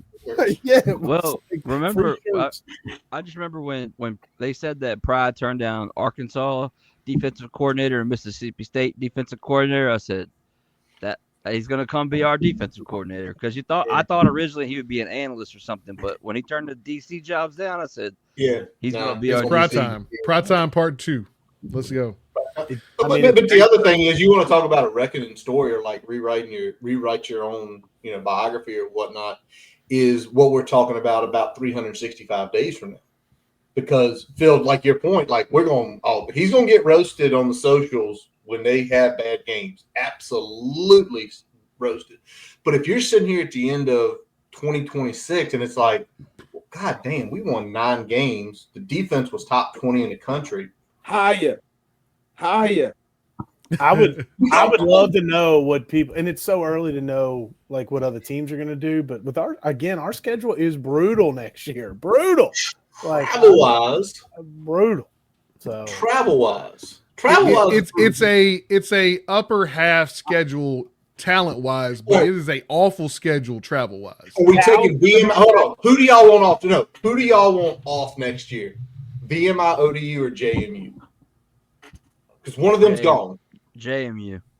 I want a showcase VMI game. I want VMI out in the showcase game first game. I don't want JMU off the schedule because right now JMU is the best home game on the schedule next year. They would draw depending on what it's on. I don't know. But I'm saying like from a matchup standpoint, everything else, that is right now the best home game that we have on our schedule next year. That's a fucking problem. No, he's talking about from an eyeball standpoint. No. I know what Brian's saying. He's saying from an eyeball standpoint, JMU VT is like a pinpoint game for people because they made the playoff. Virginia Tech has basically been the best team in Virginia the last 30 years or so. I know what you're saying. It's the eyeball thing. If we played JMU, Spencer, Coach Chaos was the defensive coordinator from Florida. He was a huge scapegoat apparently in that Gators team. They blamed his ass for how bad their defensive line was, so now he'd be playing against his old coach and fired his ass. Like I don't maybe know. JMU cut VMI. Like that's the world we live in now. That JMU is a better draw than whoever else we got. Well, if you're the flagship, go ahead, Dan. It depends on what the ACC schedules us for SMU, right? I think we're gonna have a primetime road game, first game of the season. That's what I think. Yeah, but my point being, like, have you looked at the home schedule next year? Now that Brian hit a button, he gone. It's bad. The home schedule is bad. The home schedule right now: VMI, ODU, JMU, Virginia, Georgia Tech, Pitt, Stanford. VMI, Old Dominion, or JMU will get cut Somebody check on Brian for me. I don't think it'll be ODU because we already canceled the series, so I don't think they're gonna cancel now. JMU's gonna be the one that's gonna get cut. But I'd rather play JMU. I'm gonna tell you why. I want to be the flagship program in the state. I want a state claim on the state. So I want to go play JMU. I want to play JMU now. Okay. I want to smoke JMU now before they get an opportunity to get strong. Okay. Again, or be to the point. I want to smoke JMU. I want to beat ODU, and I want to beat UVA, because that's the only way I say I'm the best program in the state. But we're going to probably cut the JMU game. That's been out in the ether. Their AD has said that about it. But I want to play JMU. I want to play JMU more than anybody else. VMI is going to be, a 65 to nothing game. Just getting guys tuned up. I want to be ready because I got to turn around. I got to go to Maryland. I've got to go ahead and play ODU. I want to be at my best, man, because the goal is the floor is 9 games. The floor is 9 regular season games. What? That's the floor. That's the floor. But like, my thing with JMU. Hey, hold on. I'm saying this from the point that I don't think this is a barren program with no talent. Okay. I'm looking at 9 games. Yeah, I can win 9 games, regular season games. I can go get a bowl. I've already booked. Man, I book rooms for Charlotte every goddamn year. Let's go. Every year I book Charlotte. Let's go. I book Charlotte every year. That's home for me. I would love to go home, but I'm just saying I book Charlotte every year, so I'm expecting midnight diner, baby. Hey! What happens at midnight? Everybody don't get to know. Dan, come on, you gotta be in a circle to know that. Yeah. But what I'm saying is, when it comes to the flagship thing and people talk about JMU, it's like I always look at it like, if we want to recruit or JMU wants to recruit, who's getting that recruit? Yeah, you're right. So therefore, I don't care if we play. I know what Chris wants to do. I think he wants to squirrel stomp them and just put them into oblivion. Be like, you're putting you back in your place. Okay, this is where you are. You are not here. You are here. Listen, I have one of my sons. One of my adopted sons plays at JMU. Okay, our motto is always this: I want you to have a great game, except for when you checking the kid. And as long as you don't get the band played on you, I don't care. That's our motto, okay? I give him hell all the time. My whole point is I want to be JMU, I want to be Virginia, and I want to beat ODU because we are the flagship program of the state. That's it. That's how it's got to be. But so, be the one. I think that's the one cut, though. They're going to cut it. But yeah, they're gonna cut that one. If they're cutting it, is it a financial cut? Is it no. We got 13 games because no. I get that, but of all the games, why cut VMI's a VMI's a joke. It's shout out the moments on the board. So what we're saying, where VMI is, but playing VMI is a joke. Fuck their coach came on to be an analyst on our team, man. Listen, let's talk about something else though. Because look at this. No. Look at the schedule. Hold on. Wait a second, Brian. Look at the schedule. If that happens, then you are going to likely get. It's going to be a road game. Nah, I don't think they'll give us road. They're going to give us a home game at SMU. Like it's at SMU. You don't like. If I would love to get JMU at home and take SMU on the road first game of the season or whatever. You're going to showcase James Franklin against somebody other than VMI, right? Like you're not going to put James Franklin's first ever game on ESPN, ACC network, like X, like against Vimy. Like that ain't happening. Go Keydets, go Moments on the Maury, but fucking get the Keydets a home game in Lexington so I can rent my place out. Like let's go. Come on, I'll give you a discount. I'll give you a discount if you come stay in my place. Hey, listen, you don't play off. I'm just telling you what's probably going to happen. You're going to play VMI, but that easy win.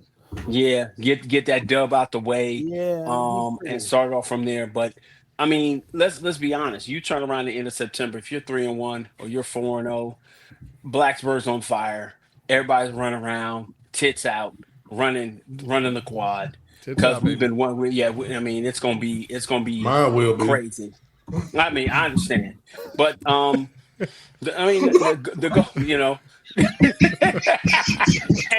shameless as it might be, Hey, go ahead and get it out there. Get it out there baby. anytime you want, Get it bro. out there. But like, that's what you're looking for. Hey, fellas. You're trying The to whole thing change is, the can they perception. put that on a? Can they put that anywhere? I think that's what. But what? Phil's saying is, Well, the whole thing also is that, I mean, look at the home schedule right now. So if you kick JMU off the schedule, your best home game the whole year is going to be Brent Key's picked apart staff and roster. No, Pitt. in Georgia Tech. It's going to be the best game. Pitt. Oh, Pitt? it's going to be Pitt? it's going to be the absolute best game. That's going to be the That's best going to be. game. Oh my God! It's always again. I mean, I you think say with what you James- want. I want to No, that's- fucking murder fucking Andrew Man, Luck. I'm never going to I give wanna Pitt put up credit, so that's me. 100 points That's on on me. Andrew Luck. You know why? and Stanford. Also, I hate James that. Franklin hates Narduzzi. So Yeah, it's true. Yeah, I hate It'd that's be true. fun to dick shit Narduzzi for sure. and Are the any thing of with the JMU kids is coming early? Hollywood Bob is going to take that roster or whoever he wants to LA. He going back to Cali with Big, and you know what I'm saying. So like, Great hire. Napier is probably going to bring in something, but either way, I don't know. Quarterback went. I saw Andretti, the what you got? quarterback hit the portal today. Any of the anybody enrolling early? For us, Those guys, Yeah. get that up here. A lot of those guys are. We had a lot of that said they were enrolling early. I'll Yeah. give you. I know two aren't enrolling early. I know one is enrolling early. I know who I those mean, are. Those Catholic schools I get mean, tricky. but even what you talking about for us, when you talking about the other 26 kids. Yeah. Listen, I'm gonna be totally honest with you. You ain't gonna see none of them. You're not seeing those 26 kids. The 26 kids aren't gonna be the factor. I'm gonna be honest with you. The factor is gonna be your portal kids. None of them, even the running back. No. Not with Overton and Hawkins. Okay. 'Cause Nah, Hawkins, can- yeah, Hawkins I mean, we're gonna Mickens need might to be do a that. four, Yeah, you can't never- but like he's Yeah, not you going can't never to count get somebody some out, but snaps. you won't That's see what many of them. Franklin's All them selling. linemen. That's what he's Yeah. still selling, and he's getting these kids to come. You're going to sit on you're going to sit for a year, and he's still coming.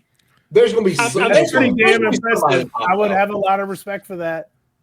I would have a ton of respect for that if you can sign this class and y'all are going to sit. No, it's not so. It's not so much that a kid comes here and says, "Hey, I'm going to sit." A kid comes here. I just got one. A kid comes here and he realized it's a difference between playing high school ball and playing college ball. The speed is different, and if you don't get there in January, it's going to be hard for a kid to be able to get out there and start. Like if I don't Overton think doesn't sit get is a bad thing. When I say sit, I don't think that's a bad thing. Like redshirt. Oh, is no, fine it's to me. I love that, but the kid's mindset, I assume, is I'm the best. Like I'm not sitting shit. No, and they can want to be the best, but when they get there on college and they realize classes, getting up extra early, I ain't there to wake your ass up to get you to go to fucking what you supposed to get to. Right. You got to be on time, the speed of it, and there's 3-4 other guys that's like, fuck you, I don't care. Excuse my French, but we together and we drink it. Fuck you, I don't care about your stars. It's a different speed, and they got to accommodate to that. And they don't accommodate to that till spring ball. They don't get it till spring ball, okay? And so once they get it in spring ball, then they start realizing, oh, I can play. The only place where you can see a guy maybe playing early this year,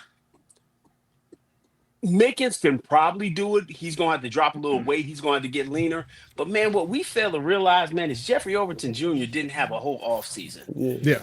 And we're at an hour and 28 minutes into this broadcast. Yes, we are. Jeffrey Overton Jr. did not have an offseason, and he still looked like that. Mm-hmm. Of all the kids that signed in that class, I wanted Jeremiah Deloach. I wanted Jeffrey Overton Jr. Those were my two guys I had there. Outside of my Green Run kids, those were the two kids that I wanted to have come. And Jeffrey Overton Jr. Right? Huh? Stonebridge, right? Who? Overton? Overton? Yeah. No, Overton was at Freedom. Then he went to Hayfield,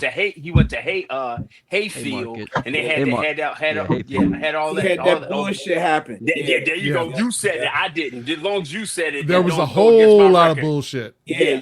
But he was the most. He was the Gatorade Player of the Year, and he was the only guy that I believe deserved to be the Gatorade player of the year outside the kid that I fed for the last 10 years of my life. He is everything in a bag of chips. I love Jeffrey Overton Jr. And guess what? Let me tell you. He kept his red shirt too. Yep. FYI, everybody. He kept And his he red keeps it. shirt. Hey, And he Really? keeps his red shirt. He only played let in me 4 tell you games? this. Let me one name to keep an eye on that might have some impact in 2026 from the 2026 class. Out pretty soon. Wiggins. I'm not even gonna say Wiggins. I think Wiggins could play, but Tyson Harley to me, Yeah, just because of being a situational pass rusher, Indeed. and he's already got the body to play at this level. Indeed. That's the guy to circle, because guys that are just pass rushers can get on the field early, just like a cornerback can get on the field early. Right. Same type of deal. I will Tyson say Harley, this. circle the name. Yeah. And I'm going to DMV beat guy. this drum. DMV guy. I'm going to beat this drum the whole portal. Beat it, Dan. I No. know, like, we got a class coming in No. that's going to be great, and we got kids staying. That's cool. But if talent wants to come, like Peyton Lewis, take them. I don't care. Like, if you good enough to beat them out, beat them out. If you're not good enough to play, then you can figure it out next It's a January. slippery slope, though. That's a crowded room. That's the problem. It's a crowded room. If it wasn't a crowded room, I wouldn't have a problem with it. Well, we got 3 You running can't backs just right get now. people to, but yeah, you Coming just back? can't get people to come because you got to pay them. Like, bro, you got to be strategic with where you put that money. When you get a kid that's been in the SEC, even if they're not playing, they're getting paid a certain amount of money. Most Phillips got paid. I ain't in his house, but he got paid a certain amount of money to I ain't go in to his house. Missouri. He got paid a certain amount of money to go to Missouri and sit on the bench. All And we couldn't Correct. touch that amount of money. You know what I'm saying? We Well, I mean, couldn't we touch should that prioritize money. the line. Hey, Obviously, so yeah. I'm gonna say this name to you, Dan. Me and you haven't talked offline on this one. See, if you're gonna bring in Peyton Lewis, you're forgetting the fact of the matter. You got Cam Seldon on your football team, and Cam Seldon is totally playing himself out of his position. I'll say that out loud. Cam Okay. Seldon is trying to become a wide receiver. He's a 4-3 guy who can fly. I'm sorry, man. If we He can was get running back at Tennessee, right? He was Boom. running back at Tennessee, come on, right? come on, come on. Yeah. So certain people I get just give him healthy. some sweeps. Yeah, if you go back and look at the numbers, Cam Seldon was like second in receptions. Curtis is a stat guy because Sheldon ain't here. Cam Seldon's like second in receptions because they wanted to get the ball in his hand and be able to get him to use that 4-3 speed. Yeah. I'm telling you, there are some things that are going to happen in this. You got Mickens, you got Overton, we got Hawkins. We're gonna have a couple other guys go in the running back room that y'all ain't expecting. Well, how's this I'm just- offense? How's the offense going to be different? I guess that's my thing, because We our won't offense find has out. just been like. You want to know how the offense is going to be different? The fucking line. Well, The You offense gotta gonna get be The the different. line gonna trenches right. improve. The line has to line's improve gonna- for the offense line's to gonna be improve. improved. And a Bring in quarterback. four starting O-line. the but he's quarter- bringing in a pocket passer. Like he's gonna. You bet the line better be improved. Yeah, I don't know if right? it's I don't know if it's a true pocket passer. It's going to be somebody that can throw from the pocket with wiggle. It's not going to be a true dual threat if that's what we're talking about. Spit on it, Brian. Spit on the mic, Brian. Spit on the mic, Brian. That's it. Krunkelmeyer. Yeah. You're Grunk. gonna Y'all better You're get gonna ready drunk to up. speak Bo Padula hey, because he's coming. here's the biggest thing you're gonna have. What, Tally? You're gonna have a full Padula's time. coming. Bo Yeah, you're gonna on have a his way. full time. Ain't You're gonna good. have a full time quarterbacks coach, something that Kyron didn't have, and that's gonna be a big boost to that guy. Sure. You're gonna Oh, full give time. me- Yeah. If But you if give our me four offensive line starting struggled to alignment, pass block, if our offensive line struggled to pass block last year, and we're going to get that much better that we can pass block this year that quick, that's my concern. Did you Like see running- you just running entered run block the is transfer portal? Did anybody just today? Welcome X, to the X, transfer Let's portal. talk X about is it. in. 20 X is and in. $25 million. you're bringing Chaplin back. No, but Hey, I mean, He was around the program a if lot more Brent than me, Fry right? pays him, I hope so. But was quarterback one like that, man? Come again? I didn't hear you. I'm sorry, bro. Quarterback one's going to be somewhere between like 1.5 and 3.5. Not a lot. Okay. He Okay. paid fair Allen enough. that's the three. market. That's the That's I market. paid Aller I, three. That is what it is. I shared this with some guys that I love, and I know. I'm Chris, telling remember you. we streaming live, FYI. Right. I tell him back You that can the spend moonshine and the Exos is hidden right now. if you you pay 10 million, you change this football team forever. You change this because you go get 4 offensive linemen and a quarterback. You've Yeah. got enough skill pieces around you that you'll be able to be super uber competitive in this year. You better You're gonna spend port 30 you're M's. no. If you spend 10, Total. He's follow me. If on you spend offense. 10 on offense, I 4 know. offensive linemen and a quarterback, you already got a 4-star tight end on your roster already. Okay? He might not be able to block worth a damn, but he's still a 4-star Hey, guy. hey. Hey, I'm just saying. I You know love what? him. Can I say something too, Go ahead. Chris? I don't mean to jump in over you, but Yeah. one of the things that we're going to see with a Ty Howell offense Right. is we're going to see that tight end Right. get some work. Right.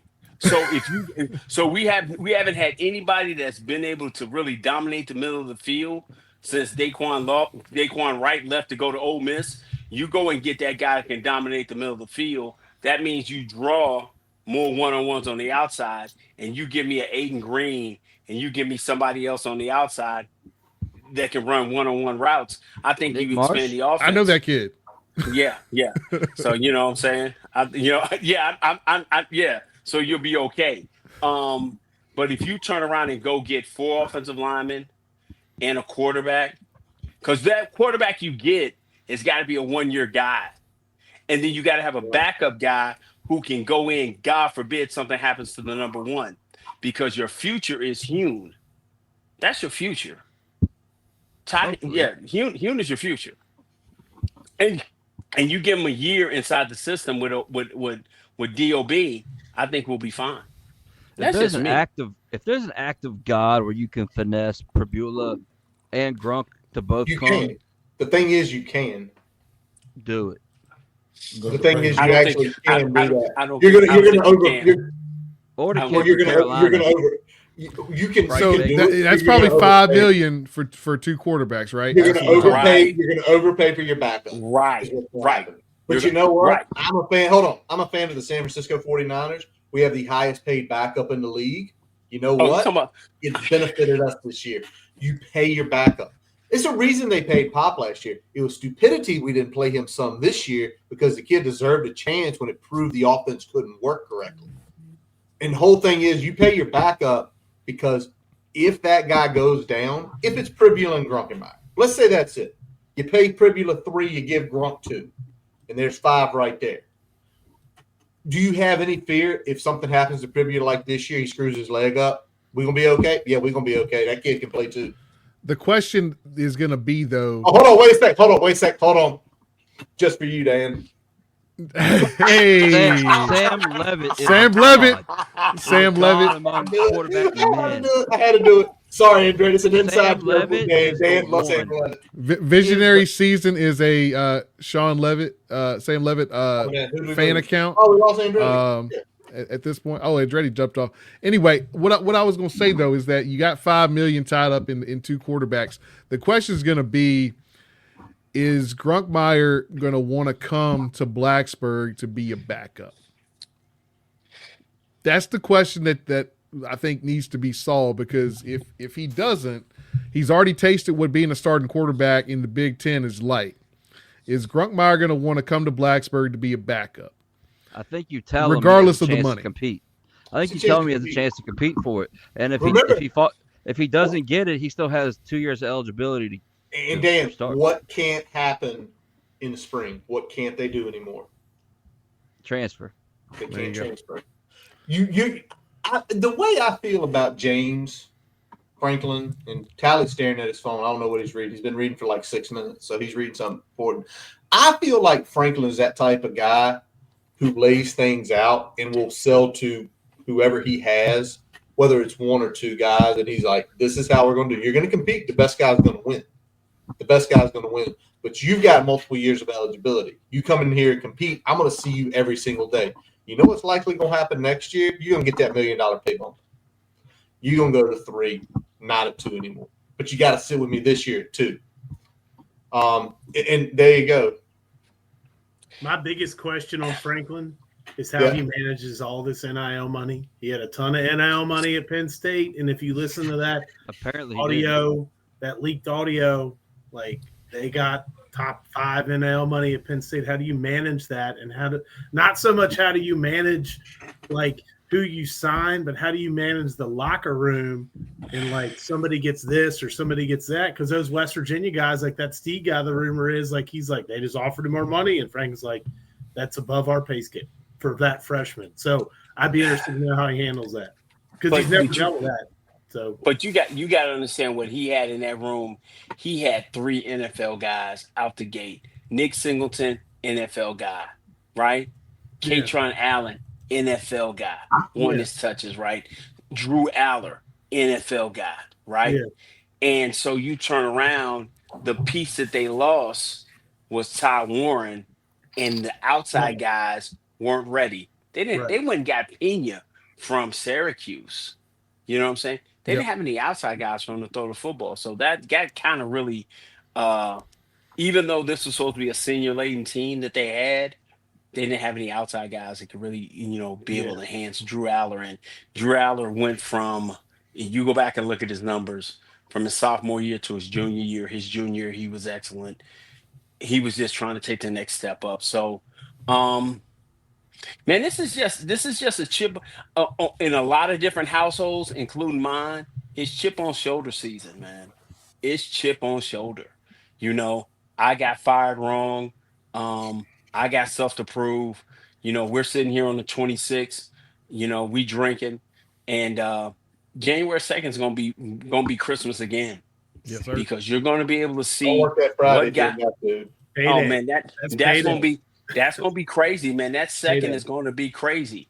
Some of us gonna have, most of y'all, everybody in this room gonna have their mortgages paid and everything gonna be straight. There's gonna be a lot of folks trying to get the mortgage paid on the second, because there's gonna be a lot of folks that's gonna enter into that portal, and there's gonna be a lot of different things that's gonna pop off that's gonna change the fortunes of this football team in a different way. In so many different reports, ways. man. Early reports from the North Pole is that Portal Santa is in the best shape of his life.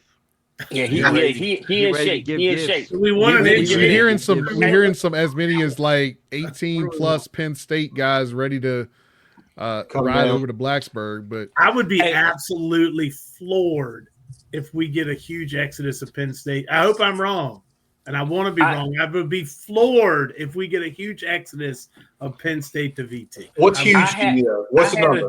What's the number? I had a dude tell me, he a food service guy.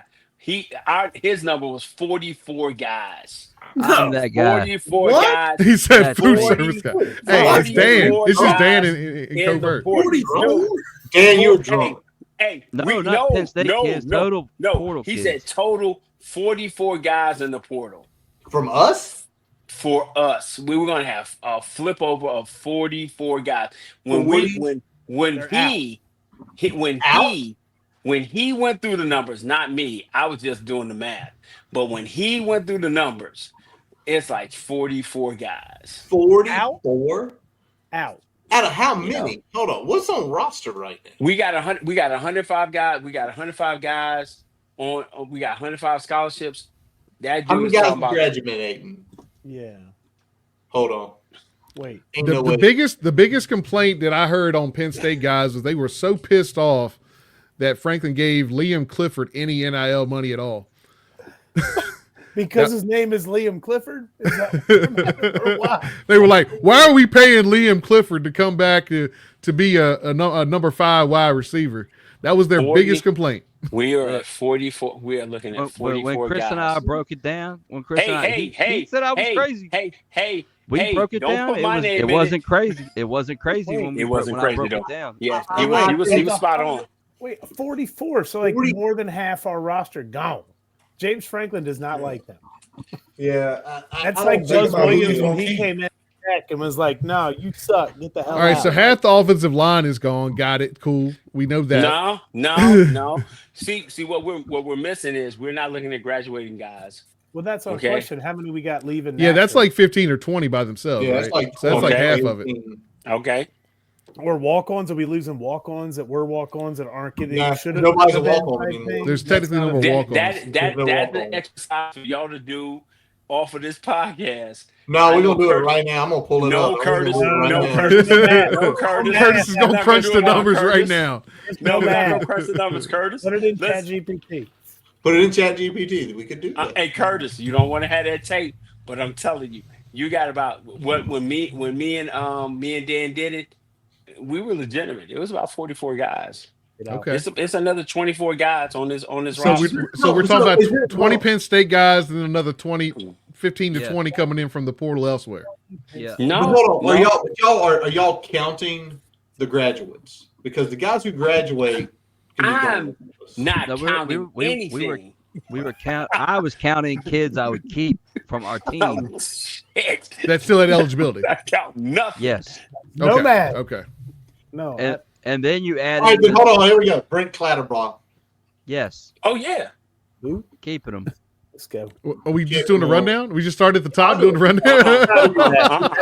Don't do that, Curtis. That's not good. That's not good content. That's not How good many content. We're Penn not State doing that. guys are coming to Tech? I think that's a more relevant Well, question. you said what's the 20. number? 20? You said 20. what's the number do you That's consider great. huge, Bill? I think 20 would be incredible. I really I do. would Like, honestly. We had 30. First off, we had 30 guys leave last year. You brought 30 guys in last year. The yeah. caliber of guys that you brought in were not the caliber that you had on this team that left. Can we say that? Can That we does- say that and not be in That trouble? does happen on a 3-9 team. That is the There you case. go. Prefer- So That math is so- mathing. That math is mathing. So if you bring 30 guys in that are 3 to 4-star guys higher, Sure. you can bring 30 guys in. I would prefer to bring in more kids that are not from Penn State in the portal Absolutely. because to me that shows more influence and range from Franklin than just because you're not going to be able to go to the Penn State well every year. You That's see a what I'm saying? great So point. Right. Although But he to his doesn't wanna point, do he's that. probably not going to be going to the transfer portal well heavy like he is this year every Right. year. So That's he doesn't good, have though. he doesn't have to like this year he can lean on Penn State because he already has that connection. Going forward, he's going to have to be pulling by the guys way, from other places. 16 left Penn State last year. 8 went to Penn State last year. He is not Okay. the big. He is not Dabo Sweeney of Gotcha. basically saying one guy, but he is looking for very specific. The you best build teams, one the thing. best teams build through high school. Yeah, Absolutely. Initially- Absolutely. Initially, you can have a spark of portal, but you better build through high school. Right. You better be So- able to coach them up. So you got to be able to get 22 to 28 kids in high school every year to keep your team building through high school. But this year will be the exception because you have 25 kids that were at Penn State that you're going to draw from. You're going to have 20, you're going to have those kids you're going to be bringing in. extension. Right. So this That's year will be an extension, though. extension. This that's the year whole will be an thing. extension. Right. This year's So- like a gutting out. He's going to get rid of right. what he doesn't feel is worth. He feels like Trimming the worthless. Like, fat. He's trimming the You- fat. trim the You fat said off that, and see what Curtis. he feels You is. said that, Curtis. I didn't say it. Say You it, didn't say it, I Curtis. said it. Yeah, right. You Trimming said the Curtis. fat, he's getting rid of what he feels is worthless. But I'm going to say this real quick. I'm going to go back to Brent Pry real quick. Yeah, we got to get back to Brent. No, I want to talk about Brent for one reason, because when we sat on this program 4 years ago, that wasn't pretty. 4 years ago, I was really drunk. Not like this year. I'm sober this year. But Okay. if you look at where we are as far as it goes recruiting, Mm-hmm. talent-wise, and all Mhm. that internally, Mm-hmm. how much better? And I'm looking at Tally and Brian because we talked about, because 4 years ago we were drunk, we were mad, we were 6-6, we'd fired Fuente, we were in the garbage dumps, but we looked at our talent and it was just like, God, it's no talent here. We've burned all the bridges. We started reading the stories. Every bridge burnt in the region, every bridge burned in Virginia, and then you started looking at the talent. And everybody's like, when Brent Pry came in 2022 and we won 3 friggin' games, it was just like, oh, this team's terrible. This is horrible. He's a horrible coach. And it's like, no, not really. Because we started looking at how many of those guys went pro? How many of those guys went to other teams and succeeded? Little, right? Little to none. And then I look at the roster this year and you see guys like Noah Chambers play. You see Jeff Overton Jr. play. You see a guy like Cal Altuner, who ungodly. I mean, Brian, you played D3. That kid is a redshirt freshman starting as a center, and he played pretty daggum good. Yeah. I feel like where we were 4 years ago to where we are now, just talent-wise, in that building is significantly higher. And I don't know if anybody else feels that way. If somebody doesn't feel that way, then say it. We need to get this guy on here because he's saying, Devil Dogs 877. Where's he at? I'm drunk. I would agree though. Shout out to Pry for that. And Franklin even said like he resurrected, like he brought the Virginia back into Virginia Tech with that because Fuente gave no fucks about Virginia. Like I can tell you that. No, I can tell you that. He could coach up a first quarter and a half, but I mean he didn't give a shit about recruiting Virginia. So Brent Pry, Richmond, Texas. Brent Pry got a rent. He got a shell of a house when he came here. Sure, absolutely. Brent Pry had gone. very few P5 guys at that time on his roster. Yep. Brent Pry in the 3 years he was here, he has his 23 class, his 24, and his 25 class have Division I P4 talent.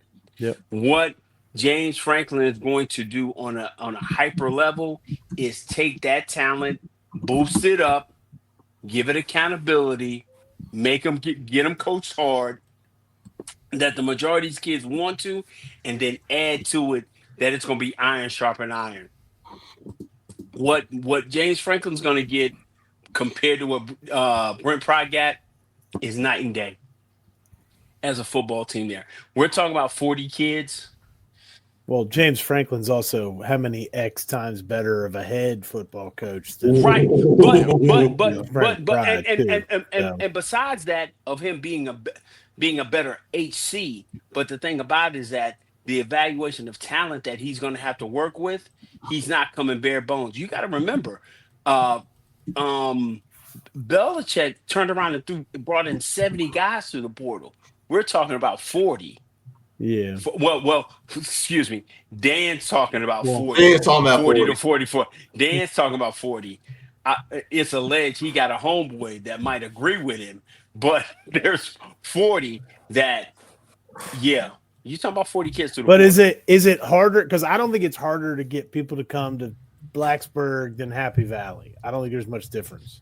Well, I think the only difference is going to be who you're maybe playing against. Yeah, I only know one family that has a hard time deciding between Blacksburg and Happy Valley. Sounds like the Poindexter family is who it sounds like. Let's know who's on the staff. Know who's on the staff. Well, you got one regardless. I only know one family that didn't want to deal with ice cream and bowling all the time. Anybody else, they got their own differences. All right. I only know of one family. I can only attest to one family. But at the end of the day, Blacksburg is just different. Blacksburg is home. Blacksburg will always be home. I'm a Carolina guy. I'm Michael Jordan. I'm Jimmy Black, Carolina guy. Okay, and if anybody knows who Jimmy Black is, they'll understand. I'm a Jimmy Black basketball guy. I've been a Carolina guy my whole life. Famous Amos Lawrence was my favorite football player from Carolina, but I'm a Hokie because I love this program, what this program brings. So we'll be okay. What's going on? Nothing much. How are y'all? What, You drunk? What are you drinking on? What you drinking on? Woodford and Coke, man. Woodford and Coke. Hey. Oh, there we go. hey. Woodford and Kirk. That's my guy. That's my guy. All right, what you got? Go ahead, bro. I was gonna say what you got for us. Hey, it looks great, man. I enjoy everything y'all doing here and everything, and y'all got it going. Hey, man. What kind of shirt you got on? Appreciate it. I got a man. VMI fucking shirt on. Moments on the Maury. Moments on the Maury. Let's go. That's Rah, baby. Virginia Hey, Mill. I'll give Rah, you a rah, rah. discount. Rah, rah, VMI. Let's go. Let's go. Tally's Hey. been extra quiet during this whole thing. I want to hear. I know Tally. you have settled down, Tally. What's Tally's been going quiet. on? The Yeah, painkillers might be hitting hard. I don't know. They hitting hard. Tally's Man. got The more that I in- talk, the more Tally's got arrogant that now. Alabama internet. That's fine. No, Man, but the I don't know internet's what great. it The is. internet's great. That knee is hitting, so I got them drugs working for me. But no, man, I'm just taking everything in. I mean, everything that's being said, I'm kind of, I mean, feels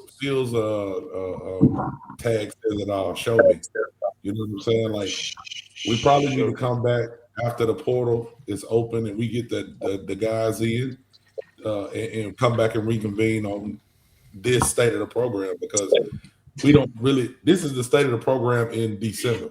You know what I'm saying? The state of the program in January is going to be totally different. We still haven't got the real players that we need to come back. We haven't got those running backs yet. You know, there's still some running backs that we got to get in. There's still the portal guys that we got to see. We need to know who our quarterback is. And I'm telling you, you got to go get 3 to 4 offensive linemen to go out here, and you got to win 8 games. You got Give me 4. to put that much money as you're putting in that program. You got to win 8 to 9 games. You got to. Tally, there was a text message you dropped that had the running backs we need to see. Hey. I ain't gonna drop no names. I'm just saying. I'm not dropping no names, but I know the names that Tally needs to see I'll before drop he's a gonna name. feel like something. Noah Chambers, come on back, baby. Let's do this. Q I Reddish. agree.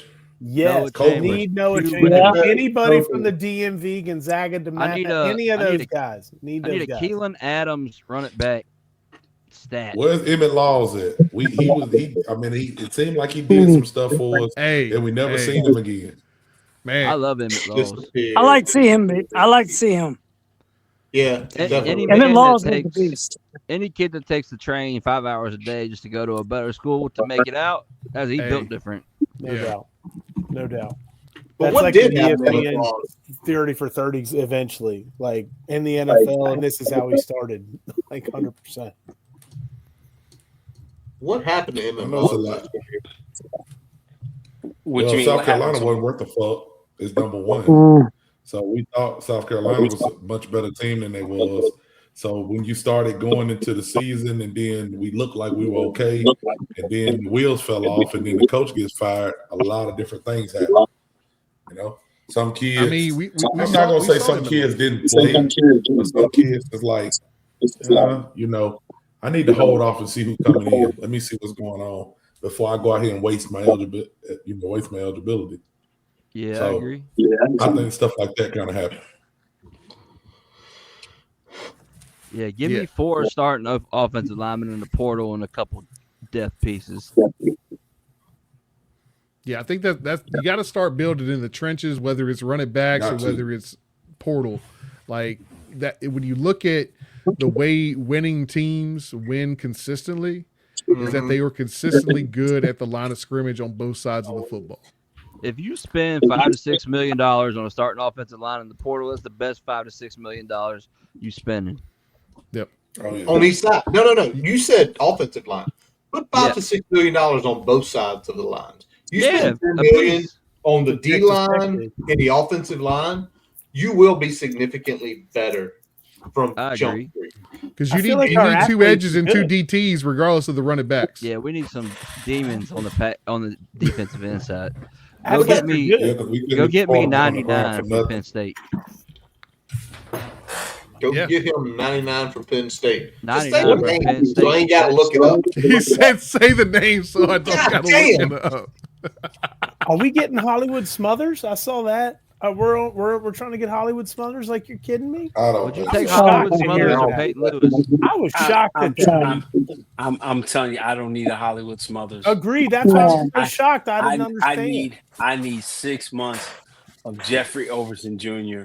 on a rehab. Just But give all me a that line, Hollywood man. smothers If I money agree on with you, offensive Chris. and defensive line is what we need, not Yeah, Hollywood smothers I money. don't think Mm. you need more running back depth. I'm gonna be honest with you. If you keep Agreed. the running backs you have now, and I'm talking about a Jeremiah Coney, Agreed. I'm talking about a uh shoot. Tyler Mason. You keep Tyler Mason, Mason, Hawkins, you keep Mason, Overton, you keep and the Hawk and Messiah coming Overton in. and But you got Messiah. Seldon I'm there. going You back got to Seldon You, there too as a hybrid. and with Selden, and you keep Yeah. Selden as a hybrid, you're fine. I think the biggest Agreed. time you want to spend your money is on your offensive line. Agreed. You bring another two tight ends and in. QB. And a I think QB. you'd be Yeah, fine. that's true. And a corner. And your QB. We need 3 QBs, right? I mean, we got to We bring need in a 3. we need a Who? You need two. I think my suggestion is you need two. You Okay. need That'd two be because you very got helpful. two true freshmen that's going to be redshirt freshmen this year. Then you got Hume coming in. So Mhm. if you get to your third quarterback, you fucked anyway. So it ain't You no fucked reason paying anyway. money for that. Yeah, you Yeah. fucked anyway. You're For real. done.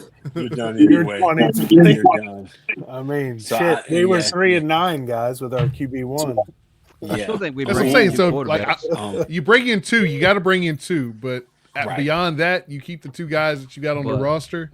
And like I said, because if you get to QB3, you fucked in that season anyway. So I don't think people just- really understand. People don't really understand the talent difference that you're gonna see with James Franklin being there, number one, and number two, Oh yeah. the team difference that you have when your trenches look better. Our offensive line has been in disarray for a long time. Mhm. Even when our offensive line was good in the last couple of years, it's been in disarray. So when we get a consistent offensive line that we're gonna trot the same guys out to go play unless somebody gets hurt, which you don't want, but it has happened. You know what I'm saying? If you can trot the same guys out and you get some continuity on the line, you're gonna see a lot better offense no matter who's back there. But you got to get a quarterback that can run the system that you have. You know, we just didn't. We've been just in flux for probably about 3 years. So Can we get Torian Gray back? They're No. trying.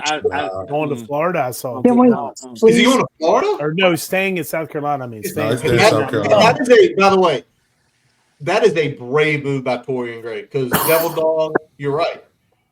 He probably should leave there because I'm sorry. Shane, you're He's a doing freaking okay. Hokie. Yeah, but he's He is a guaranteed $1 Hokie.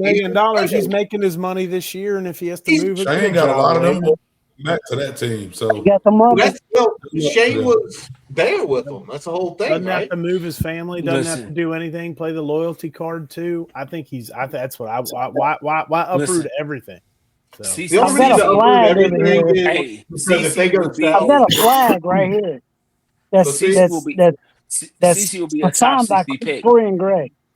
you got There's a flag over here. It's signed by Torian Gray. He's a Hokie. He's been here. His family moved over here. Yeah, but his family right now is in South Carolina, so he's probably shown me too. Like, give me a year. Let me see what you're working with. 4 it's 4 hours. Well, hopefully Five we hours. hire a- behind the scenes, He has turned. behind he the has scenes, a turned lot out- of the stuff that these coaches say and these coaches do, man, is different. You know what I'm saying? Like, Shane has said a lot of stuff about Virginia Tech. Some of the stuff he's right, but some of the stuff he can't come back from.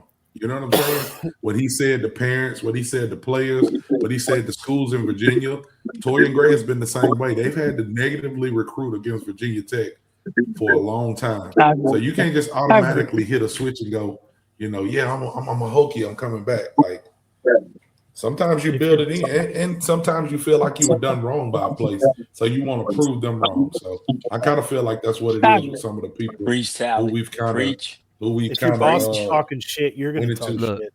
I if kind of Marcus agree. Freeman, look, if You got Marcus to. Freeman takes this Giants job, I want that cornerback coach from Notre Dame if we can get him.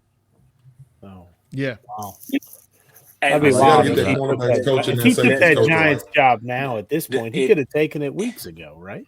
if Freeman takes the Giants job, you can have 3 Reddishes in Virginia Tech and the DB coach back. I mean, it's a lot of moving parts, man. It's a lot of moving parts going on I'll right take now. 2 but radishes. They already got 2 radishes. Listen, I first know, off, but the other, He's saying oldest hint, one's hint. I want the other radish. He wants the listen, other radish. and Get the listen, one Nick here. and listen. Q I'll and take Joseph can I'll do whatever he take wants.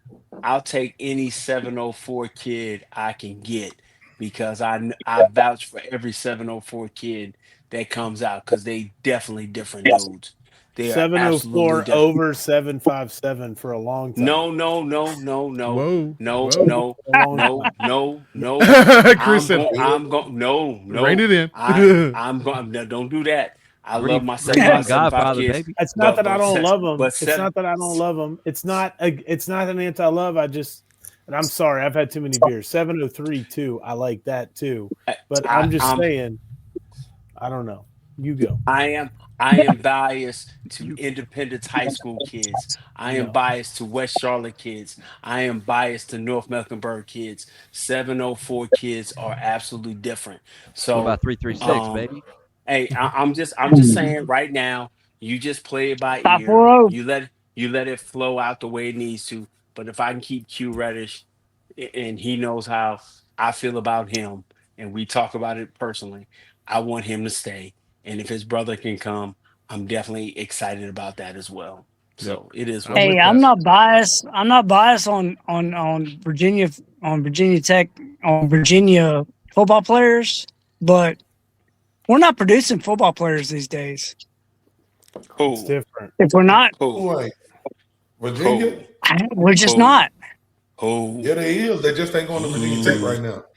Yeah, that's I what the agree. problem is. I agree, Tyler. Yeah, I that's agree. the problem. Yeah, I We mean, haven't you- been getting the ones that produce. We got to start getting 4 in the top 10 every year. Every year. I Because when agree. you look That's at- I what we agree. got to do. Yeah, 'cause I mean, when you look even at out- the kid Boy, that in went to Georgia, Mineral, the running Even back out- in the kid that Mineral went to Georgia that's should playing be the coming down here. linebacker, that's a player. That's the NFL guy. Hey, listen, Savion Hitter is an absolute Sunday guy. I Ball. agree. Adrian He should be Clark coming down is here. I mean, listen, sometimes it's too close to home. Savion Hitter is a Travis Sunday Johnson, guy. that's a Travis baller. Johnson has an opportunity to be a Sunday guy. Yeah. You want to We need to have a play? conversation You want to about play being in front better of in your the family? Darius, It's right here. Darius Gray. We need to Darius have a Gray. conversation about being Yeah. better in the 804. But There see, you that's go. the Because thing, though. Like, what's going on is everybody- that like, there's about 3 kids in the 804 that are in the Virginia top 10 every year, and we are maybe hitting on one of them. I agree. Usually not hitting on them. The- You got the a whole- couple that are y'all going. know They got a about couple the that are better going than up I to do the because street y'all up, are the from one up the Virginia. road. That I'm not I was a about big to say, fan. I y'all saw from Bull Virginia, Richardson so play y'all know 3 a little times bit this better year. than I do. I wanted Bull Richardson in Virginia Tech. We need to Yeah. start tapping into Verona a little bit better because Verona historically has not been good to They Virginia always Tech. been a UVA school. Yeah, but we got Except to for make some Louisville. inroads, man. We got Except to for make some Louisville. inroads. But the fancy. thing is Virginia, like, I feel like me being in Alabama and me listening to a lot of Virginia people, y'all can get on me if you want to. Like, I feel like y'all are a little spoiled because a lot of people say, you know, these kids should be playing for Virginia Tech. This is home, and this is where they should be playing in front of their families. Blacksburg is a weird ass place. Like, I can get to Blacksburg quicker than some people in Virginia that can get to Blacksburg. It's 7 hours, 6 hours, 5 hours for some of these kids to go to I Blacksburg agree. and play. They can go to UVA. I mean, they can go to UNC and be closer to home than they can Virginia Tech. So you can't say like Virginia should be home to Virginia kids. You have to make it home. You got to make it home, and you got I to put agree. a product on the But field. you know what to you say, got to And we we're had gonna that. get you to the next. Let me get this out though. You got to put people in the league, and you got to put them in the league where they rep Virginia Tech. Like We had it. We had it. You That's don't have Jay Lane. Jay Lane is a Virginia Tech guy, but you don't have Jay Lane just walking the Virginia Tech line right now, coming back to the games and doing all of that stuff. And when they looked at it, they was like, "What was that team doing?" You know what I'm saying? We got to get back to the point where we're putting people in the league, and then they're looking at Virginia Tech like we know what we're getting when this person comes. Like Penn State guys. I Hate agree. to say that, but when Penn State guys go to the league, they knew what they're getting out of them. They know what they're getting out of Tyler Warren. They know what they're getting out of Saquon Barkley. You know, all of the linemen that's come from Penn State, everybody knows what they're getting. When we start getting back to that, then you open up the door and people gonna walk through. I mean, Brett Price started it because there's no way that I thought There's no Hey, way that I before thought we go- Chance Wiggins or Keelan Adams was going to Virginia Tech until Brett Price started pulling kids like that. I Hey, Charles, agree. hold on. Hey, Dave, do me a favor. I fucking Where agree. are you? Hey, Dave, listen to me. Where are you listening to us at? What app? YouTube or somewhere else? Or both. It's Or YouTube. Twitter? All right, mute your YouTube in the background because you can hear us live. We're getting feedback from you. So mute the My YouTube. bad. You'll still hear us on StreamYard. You'll be good. So no. But that's the point though that you made, Tally's perfect. The reason we used to he left. He need to leave. No, come back. I think you pressed Come the back, wrong Dave. button. I think you pressed the wrong button. He hit the wrong button. It's Tally okay. is right. Tally is Hey, 100%. I mean, that you're Woodford right. gets Tally's after you, right. man. Oh, no, you're Tally's 100% right. Like The whole thing is, why did we get them back in the day, Phil? We were fucking winning 10 games. We were a fucking top 10 program. We were winning. We had an attitude like we were Virginia Tech. It was different. It was just different. Cool. It's different. It was different. It was different. It was different. Like I can't explain it any other way than it was just different. The attitude was different. Like you go back in some of those games, we were knocking motherfuckers out, and like let's James, listen, go. but Phil, let me We say, would have had Phil, let me so say many this right people quick. ejected. We James, wouldn't have been able to field a team some weeks. Hold Let on, me Tal, say this right now, quick, let me, too. James, Go let me ahead. Tal, let me get this. James Franklin said it best when he said it to the players. Virginia Tech was a sexy team. They were taking names and whipping ass. Yeah, That's what we got to get back It's to. an I'm attitude. telling you, without question, that's what they're gonna get back to. That's what we need. Whipping to. ass, and that will bring everything that they want. All the money we talking about, this $20 million gift that was gotten, Yeah. this money they talking Nothing. about, that's gonna get. There is a faction of this fan base. I'm an outsider, just recently here. There's a faction of this fan base that didn't like the way that Frank got sent out of here because to them he built it. He should have been able to go out the same way Joe Paul went out, the same way Bear Bryant went out. He didn't get that opportunity, and they held their money back. Franklin gives them the cachet. I'm telling you, the reason why Pry is out because they were not going to give him that money to be able to do the different things he needed to be able to do. They were willing to give that to Franklin because he had the cachet. Well, he's a professional. Franklin, He's a professional. Like he's he, professional. no. That's Listen, what it looks like compared to what we did have. He's a straight professional. No, I think he's had enough time on task at the job. See, I don't want to take away from Brent Pry that he wasn't a professional. He had enough time on task on the job to be able to decipher. Let my coordinators do what they need to do, and I do my part and get us to the next level. His problem was he was fighting giants like Ohio State, Michigan to get to that next step. He ain't got those giants over here. No. He might have a Clemson, he might have a Florida State, and he might have a Miami, but he can situate and he can maneuver around that. 9 games is your floor. Man, 9 games is your floor. 9 games. 9 games the money will pour the fuck in. 9 games the money we will burning the pour city. in. We are burning we burning Blacksburg down. 9 games and I'm standing moments on the board naked. Schedule. We don't know. We know who we're playing, but we don't know our schedule yet. I mean, goddamn, we will literally. I mean, dude, 9 games. We'll burn. Hey, listen. Tony Elliott got a contract extension off of 10 games and what he did. You Tony turn Elliott around, should gotten a lifetime contract at Hoover. man. You turn around. We get to Charlotte this year. When we get to Charlotte this year, and we're at the midnight bar, we're at the midnight cafe. I'm gonna put some money on that. Put some money. When me, Dan, and whoever else decides to show up at the midnight cafe in Charlotte, if we make the match, if we make Charlotte, you and me will be there together for sure. Y'all know me. I'm always down to go home. Let's I'm go. just telling you. But think about this though, for real. Let me say this, Chris. So Phil, I know you're pretty involved with Virginia Tech sports, and I don't know your pockets. I don't know how much you give and all of that, but I give a little bit, right? I have given and I show up to shit. You know, I didn't show up to anything this year. I didn't give anything this year because I wasn't invested in the program. We went to Atlanta twice, which is 3 hours away from me, and everybody was like, "Tyler, I know I'm gonna see you in Atlanta." I was like, "No, you're not. I'm not going to Atlanta. Why would I go and waste my money and time?" Because I knew what this year was, right? So with that being said, I'm not saying it's all about money, but think about what you as a donor feel with just what we have so far. We ain't even done nothing yet.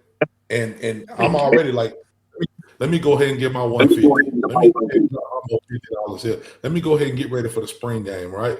Let me go ahead and contribute.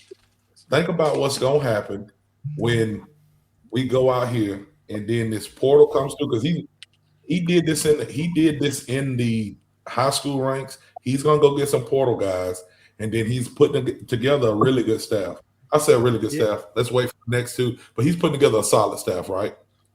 Yeah. Okay, so when all of that wait. Aside from like personally, and like aside from his like main bosses of offensive and defensive coordinator, I feel great about everybody below that. Everybody below that, I'm confident in. Brent Pry, you know how I feel about him. But wait, you know how I feel about Brent Pry, and I don't know about Tyler Bowen AI version yet.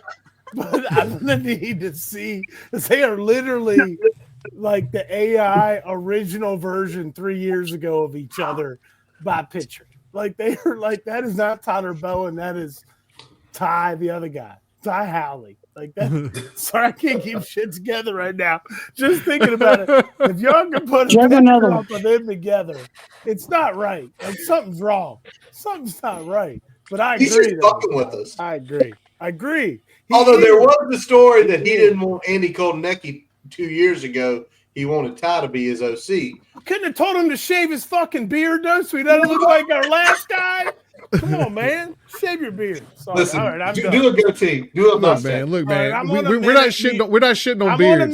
Phil, we're not shitting on beards. Let's not shit on beards. Not at all. Because some of us work really hard at it. Some of us work really hard at it. You chose to mute yourself, Phil. I tried to unmute you. Minute mute. I'm on a minute mute. No need around the horn. Around the horn right now. I don't know if that's a behind the horn thing. I'm doing it myself. Hey, I got a quick question before we go forward. Did Jeremy decide to come and show up tonight or no? So Jeremy was a last minute tap out.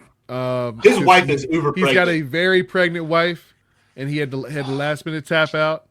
I was very distraught, but he's like, I'm gonna be back next year, full force. I have missed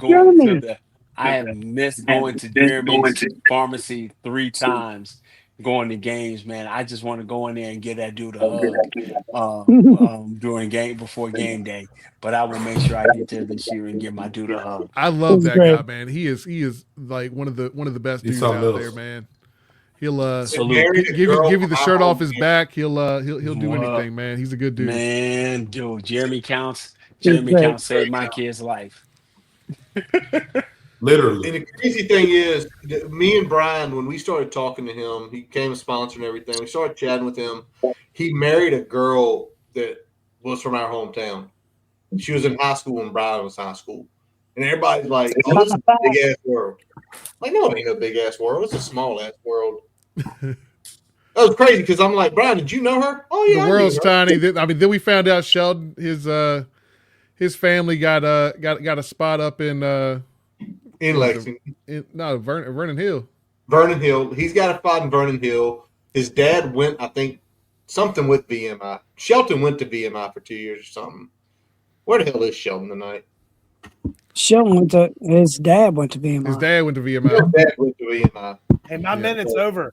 He should have given anxiety medicine at a discount for Tech fans for the last fucking 5 years. Man, you know what? My favorite part about having Jeremy on is I get to do the he pays the bills, he fills the pills, like sign on. Do you know why I went to VMI? Why's that? Because I got rejected by Virginia Tech. Hey, So Hey. my dad's family went to Virginia Tech, and I was like, all right, fuck y'all, I'm going to VMI. And I could feel my grandfather roll in the grave as I went to VMI. They got accepted to Did you VMI. play Virginia Tech when you were at VMI? Did you play Virginia Tech on No. Thanksgiving ever? No, VMI. All right. no. When we Am I that old? Your dad Do I did. look that old? game of the season. Do I look that old? Well, I can't tell. The internet's fuzzy. I'm on he said the internet. Phil's hammered. Phil and Eric are about the same number of drinks deep, I think. What year, Eric? I went in 97, 98. Okay. All right. So I'm about Chris I'm is a loaded. little older than y'all, than most of the guys here. No, we're all Yeah, about the same not age. too much older than us. I'm You not got sure. about Year was 6, 7 Jim- years on us. Jim fucking Drunken. No, wait, 97. 95 was Drunken Miller. 97 was the Orange Bowl. We got our ass handed by us in Nebraska. Yeah. I was there. Well, we beat Miami that year because I was We at did. VMI and we beat them. 16-0 after going 0-2. You know, I knew we were fucked in that Orange Bowl against Nebraska. I was there. It was called Joe Robbie Stadium. The Tech Busters rolled through. There was 2 of them. Woo, go Hokies, let's go. 2 buses. The Nebraska buses rolled by. There were 5 of them. The entire sideline was full of Nebraska corn-fed, white-ass, big-ass motherfuckers that if they were in this world, in NIL world, would have been dispersed making $1.5 million each across the fucking country. All over, they would have been making money. But no, they were walk-ons because they decided, You got me beat on I joint. don't want to be a backup player at Michigan. I want to walk on at Nebraska because it's fucking Nebraska. It's the stupidest shit ever. Fuck. It's the dumbest shit ever. And this is the last thing. All right, I'm going to mute myself again. We have a running back on our team. I forgot his name, but he may or may not have been accused of rape, and he was not playing, but he was at the game 5 rows in front of me on the corner of Joe Robbie Stadium. We drove to Miami. Mute for 1 minute. Oh, God. Oh, Take that bit away from him. Ever on State of Prayer. Wow. Oh, God. I love you guys. I'm gonna walk on to Nebraska. hey, you know what? Hey, LeVar liked that one. I like that. That We're trying to get Chris back on here. He's just spinning here. He's spinning. He got tally internet got right that. now. Man, I'm Nebraska telling you. had a bunch of Lassiters from the program on that team. Hey, Yes. I met Brian and Tally and Dan at Vanderbilt. Oh, Yes, shit. sir. Yes, sir. It was a good time. It was a good time until it wasn't. I got hot. a sunburn and a broken heart in that stadium. It was Y'all got fucking broken hot. into 9 pieces. And a wilted liver. Yeah, Yeah. that My too. heart grew like the Grinch's and then was ripped out of my body and bit in 2 by Diego Pablo. But I met Tally. I met Tally at It's the the football version of Grievous Vasquez. Minute timeout. Fuck Grievous. I met Vasquez. Tally at the Purdue game. Oh, you better tell. How did we not Fuck meet Diego you for the Pablo. game? Well, I Tally- didn't meet him, I look a but he little came bit- I down. look a little bit Came different. down in I look a the, he little came bit down in the different south than end zone. He came down in the south end zone with nothing but orange on. Yep. I was like, "Damn it, that's Tally." Yeah, he come in. My wife was like, "How do all these people know you when we go places?" I look a little bit different than most people, Because you're a podcast especially in guy. Virginia Tech. Oh, shit. Man, I'm excited about the spring game. Is everybody going to Pray the for spring my game this year? I'll be at the Hell spring game. I'm yeah. gonna be there with I'm gonna bells on, try. man. Every trying. spring game? We play a VMI I'll at be that. We No, should play BMI at the spring game. Yeah, We that'd be, should Yeah, play let's- VMI let's- this spring. Let's just move VMI to the spring. there we go. Yeah. That's what needs Why to not? happen. Little warm up. Well, you talking about? We all talked about the bowl games earlier. It's like bowl games are a joke now. Now the discussion is, are they going to move bowl games to the beginning of the season? That Cal I Hawaii agree. game was literally an MMA fight. Like it was. Like I hate you, you hate It was- me. You won't schedule me. was I won't bad. schedule you. Damn it, I hate you. Like it was a lot of punching going on in that game. It was great. How would It the was great. logistics work if you move the bowl games to the beginning of the year? Well, how many damn games do they put off-site anyway? Yeah. But I mean, like, no, I mean, like, with deciding who plays in them. I think it's just Where ratings. did all go wrong with BCS? I think it's just all ratings. Like if you move it It's to the ratings. beginning, It I mean, should be. literally, there are 3 games on back to back to back. Like there's nothing on today. Like What if what are you just gonna let the watch? B- What are you gonna watch? Christmas in Connecticut on the Hallmark Channel for the 3rd time? Like no, you're gonna watch. It's gotten You're gonna watch Western Kentucky place Western Michigan in the Chicken Bowl. Like you're What? gonna fucking While you watch. hammer a beer down. Yeah, while your wife yells at you for not cleaning up the Christmas shit quicker. Like literally, that's the bowl season now. That is the bowl season. It's great. gotten ridiculous. I don't know. What do you think? I don't know how you do it in the beginning. I think that's a great plan in the beginning of the season. I do. I think that's awesome. But like, you can't tell people the games don't count. You can't. No, you early in can't the tell that season. anymore. Like, nah, fake out. This isn't real. Hey, That's my like name you're- is- I got the idea. Hold on. You're I'm hammering. I got the idea. Hold on. Everybody be quiet. I got the idea. Go. Preseason Okay. bowl game. Everybody Curtis. bitches about how man, we don't get to hit anybody until the first week of the season. Well, motherfucker, we're gonna put this 2 weeks before the first week of the season. Go out and hit somebody in Orlando.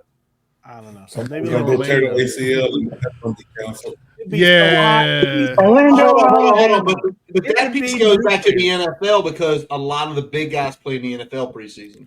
They even All tell right. you. Like, So, you need to but go that's there. weird because like the team that earned the bowl isn't the team gonna be playing in playing. the bowl. Don't 16 matter. teams. It's ratings. It's TV. 16. I get that, but like it's still funky to me, man. Yeah, What if? Because you had What Kyrie if we Jones that earned the bowl, and then you got Bo Padula. This is gonna be the quarterback. Are we still? I'm pretty sure Drones would have sat out in preparation for the draft. What if we let the BCS decide the 12-team playoff? Yeah, I'm with that. That's not The true. BCS. I would much prefer that Why not? over a selection committee because the problem with the BCS wasn't that they got it wrong consistently; it's that there wasn't enough teams for them to get it right That goddamn because show. they were only picking 2. If UVA had won, would Miami have still been in? Yes. Goddamn Yes. better have been. Yes, They would have They gotten would. in. They damn well They better would have have gotten been. in. UVA Yeah. fucked us again. yeah, Fuck. and so and we you Fuck can even UVA. build automatic bids into that. You can even build automatic bids into that if you want to keep 16 automatic bids. 16 team this year, if you looked at it, would have been perfect. Hey, I yeah, just I'll want- take Texas versus Oregon. Oh no, the game would have been Georgia versus Vanderbilt But man, at Georgia, who did not play each other this year. I'll take that all fucking day Yep. over the bullshit games that played during the NFL game. in my lifetime, I just want Virginia what's gotta Tech to get play big. at the Rose Bowl one time.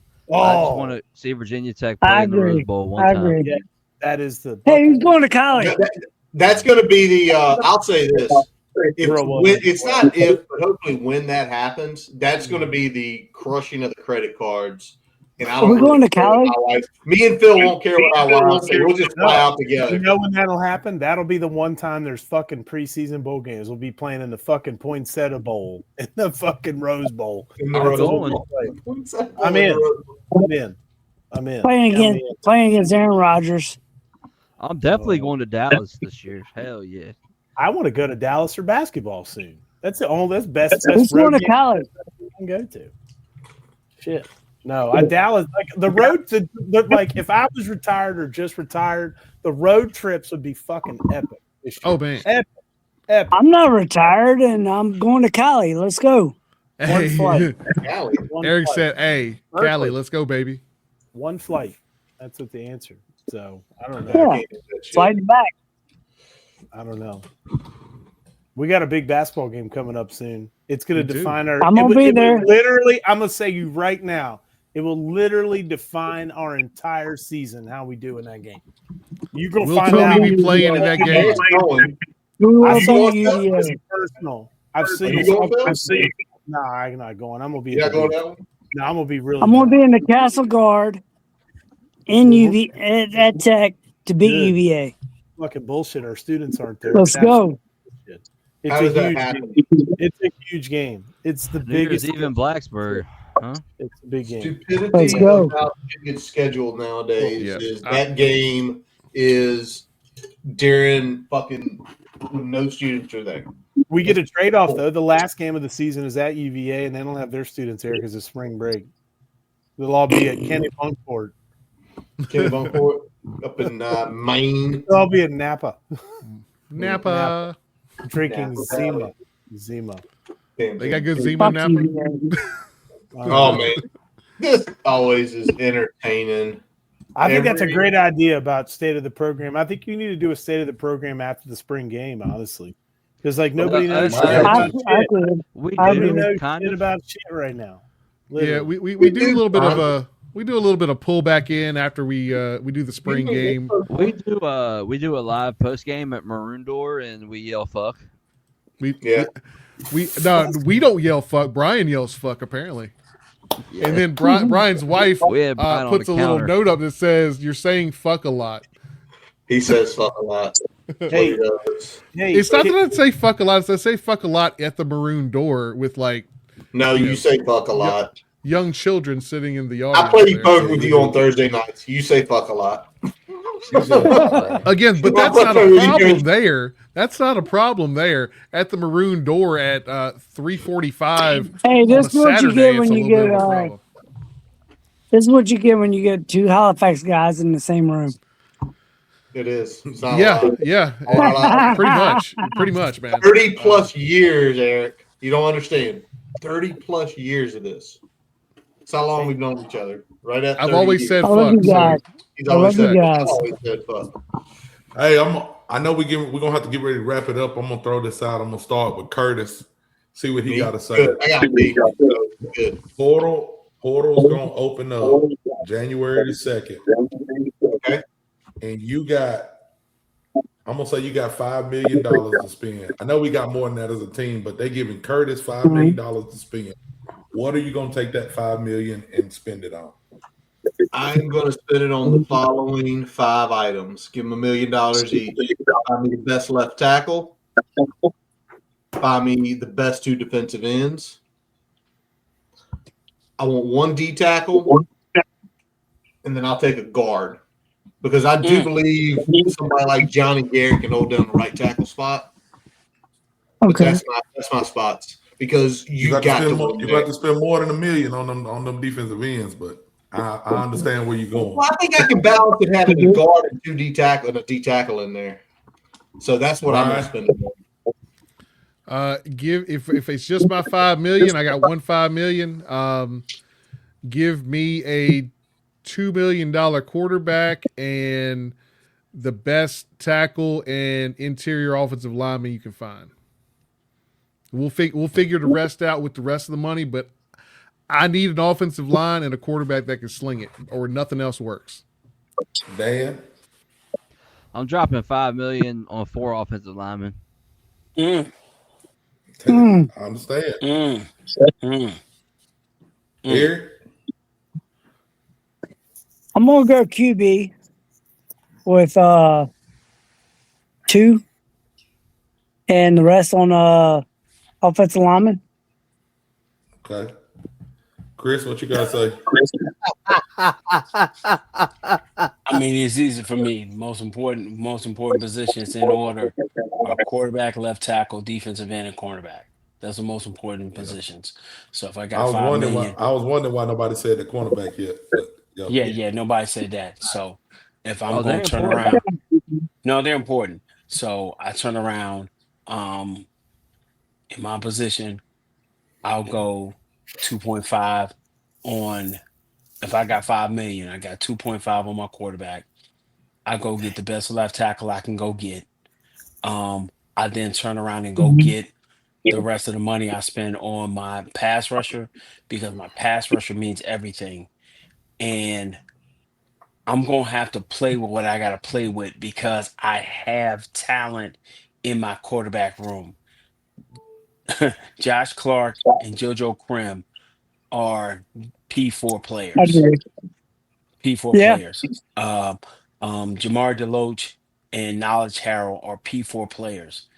I Q agree. Reddish, Q Reddish, Jordan Bass, Sheldon Robinson, and Caleb Spencer and Noah Chambers are P4 players. I got secondary guys, so that's where I play it. I got to get a quarterback to be able to give a ball to my playmakers. Mhm. I'm I'm gonna be able to bring in a tight end from wherever who's gonna want to play with Ty Howell. And I We don't know got if I tight missed end. it. Yeah, if I missed it with Ty Howell and his offense, I've had an opportunity to kind of hear what he's gonna do, and I like what his offense is gonna bring. He's got a concept, he's got a game plan, something that my uh, previous OC before Monty didn't have, and so he's going to be able to expand on it. He's going to be able to beat the middle of the field up. So I'm excited about that. I've definitely had an opportunity to kind of get some insight on that. So I'm excited about that. So, um, yeah, let me get a quarterback. Let me get a defensive end, and let me get a left tackle. But I think Johnny Garrett, another year in um Matt Moore's system, will be serviceable. I don't think he's going to be all world, but I think he'll be serviceable. Serviceable. I'm going to go out on a limb. I think Marlon Bright and Tommy Wilder will be the next version of you know um Kristen Darrisol and the next and those guys. That's what I'm banking on. That's what I know those guys got to be. I know Marlon Bright's gonna come here and go to play. I know what Tommy Wilder has to do to go be exceptional, and he is a Sunday cat. He's a Sunday cat. Yep. So I believe that to be what he is. Phil, you When got it, when $5 That'd million be dollars. pissed. I mean, I'm gonna trust the guy that has a kid on the team. It's what I'm gonna do. Like, I mean, I feel like he has a pretty good pulse on things. Like, if I had $5 million, like, I hey mean, man, hey I literally, like, I don't know, I inside out. Like, you build from the defense to the offensive line, but like, I don't know. At running back, I think we're set. I think the skill positions, like, people can catch and run, and we got people there. I do maybe give Jarrett Ferguson some of that money, is what I maybe feel like Keep a him little bit. around. I I One am like thing, like, Ferg. that is the other thing. I'll be honest with you. You could hire Brent Oh, Pry, my and if filter isn't you back keep there. My bad. nah, like, you're wearing my jersey from when I was in kindergarten back there. It No looks doubt, very no doubt. small in my video. It looks very small. But look, if we could keep Jarrett, like, if you could bring Brent Pry back, but Jarrett Ferguson is with him, I would probably not be as upset or confused or frustrated in my life. But, like, I miss Jared Ferguson. Now, Jared Ferguson's a Hokie, but, like, yeah, whatever, like, you know better than anybody. Your name is on here. It says Chris Fry, but I feel like you have a pulse on the team better than anybody. And what I want to know is, like, what is the vibe? Like, it's kind of a joke. Like, I can only imagine what, like, a Brent Pry meeting and a James Franklin meeting is like. It's literally like KB Toys and Toys R Us. Like, I feel like a comparison maybe. Damn. But Damn. like, KB Toys did a fine job at one point. They were great in the mall. He said They KB were and fine. They Toy. I were like right near the KB. Chick-fil-A in the center. Maybe toys. But that's what I want to understand is, like, what is the vibe? Because the other thing that I've read anecdotally is that, like, the Merriman Center is now the football center. You're not walking through the Merriman Center to walk to the basketball court to go to your table. I don't give a shit who you are, how much money you give. I don't care. You're going to walk around this other building. You're going to need to park in a different place. So that's what I want to know, and what the vibe is that way. Because, like, I don't know. The coaching is going to be a mystery, in my opinion, until the coaching is the coaching. But I want to know, like, are the players like, oh shit, Like, this is no joke. Because I feel like we hear that all the time. Like, oh, we got to go to class. Like, I don't give a shit about coach going to class. I care about getting better and proving yourself to somebody that obviously has been there and done that and was a play away from the national championship game. So, please. I mean, you talking about from my perspective? Is that what you're asking? Your perspective, plus obviously you have an informed perspective. So, yes. My perspective is that they understand that they got to go to work. I think, and I think I said it earlier in our talk. You got to understand it's a year-to-year deal, and every kid knows that they sign a year-to-year deal for them to be able to go to school and be a Virginia Tech Hokie. Um, and I think, like I said before, there are more eyes on this program than any other program in the ACC because of the addition of Franklin. So I can only speak from the kids that I talk to. They understand that, hey, they're in audition for the next 12 months. You know, you see all the running backs, and I'm in a group chat with some guys who have listed some guys that they want to have running back. Um, but all those guys have to talk to the new regime because there's a different level of expectation from those guys. Um, I'm blessed and I'm humbled that my kid is in that perspective. So at the end of the day, man, we got to go win games. We go win games. You get the kids back that we have, and I've always pounded the table for the 23, 24, and 25 class. Those are the kids that I've had a opportunity to talk to, help get them here, and we're gonna be fine. We get those with the portal that come in on the second. We get a legitimate P4 quarterback um, with an offensive line because I think Kyron never had the opportunity to have a full offensive line that can be able to block and do the different things they can be able to do for him to help him. We'll be fine. I'm fine. I'm excited. And that's the easiest way I can say it. Does that make sense? That makes sense. And the biggest Okay. piece you said on that, the one thing that I'll say that nobody hit on is we got to get a stud linebacker too. We got some linebackers that can play, but we got to get a stud linebacker. Tony Rojas, come on down. I mean, Noah Chambers is, I don't feel like he's far, but he needs some help. No, he's not. He's just young. He's 19 years old. We're going to talk about this again. Don't worry.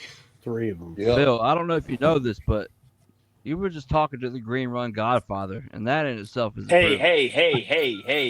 I am just a guy. Yes, man. Stop putting that Green Brother Godfather stuff on me, man. The guy. Stay Not thirsty, just my that guy. friend. He's I'm the thirsty guy. to hang out with the Green Run Godfather in Charlotte. In Charlotte. In 11 months, right? 11 months maybe from 11 today. Tripping Tell Green it, tell it, 4 a.m. tell 11 months.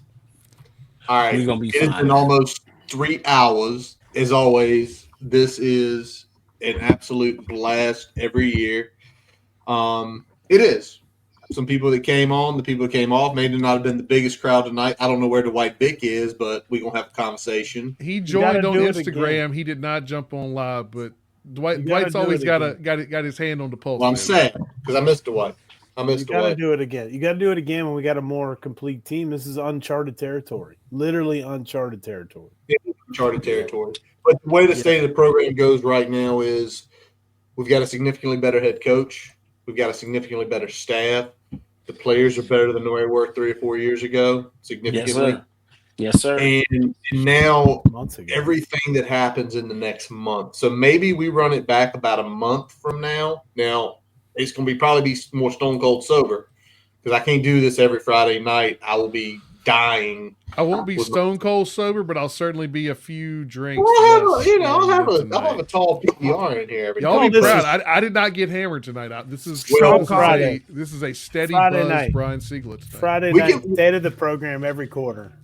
Every quarter. Every quarter. Friday night, state of the quarter. Hey, State of the it's- program. Program every quarter. Phil, We you might be paying able the to do bills. that. We might have to do it. Hey, if we're doing this a month from now and I'm invited, I'm gonna be here. So I know you will, Dan. Yes, sir. No We doubt, appreciate baby. you always jumping on, brother. But listen, with that, stay in the program 2025. That wraps up this episode of the Boundary Corner podcast.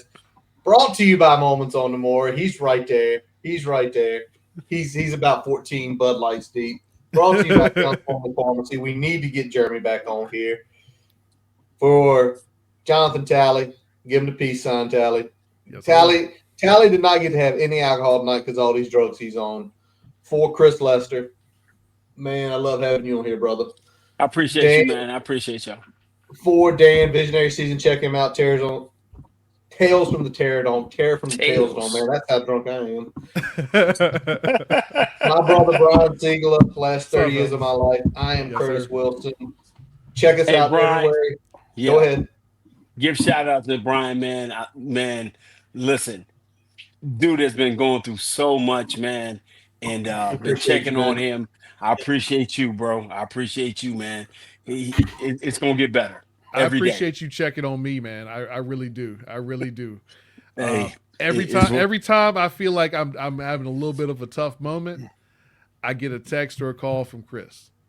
And my guy he always brings me up. So shout out to Chris. My guy. Hey, man, I'm proud of you, man. I'm proud of you, bro. I know this is a heavy season for you. It's heavy season for me every year, but I'm proud of you. Guys helping guys. Guys helping guys. We need it. That's what we do. Guys helping guys. We need it. It's hard being over 40.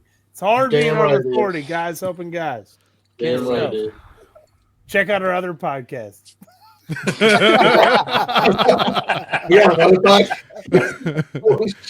Phil just created another podcast for us, guys. Let's do it, y'all. I hate my job. Let's quit. Let's go. Check out Jason Long, our buddy who plays us out every week. And as always, and I hope to God when we do this next year, we are talking about some good shit, because the last few years it has been some rough shit. But as always, let's go. Okay.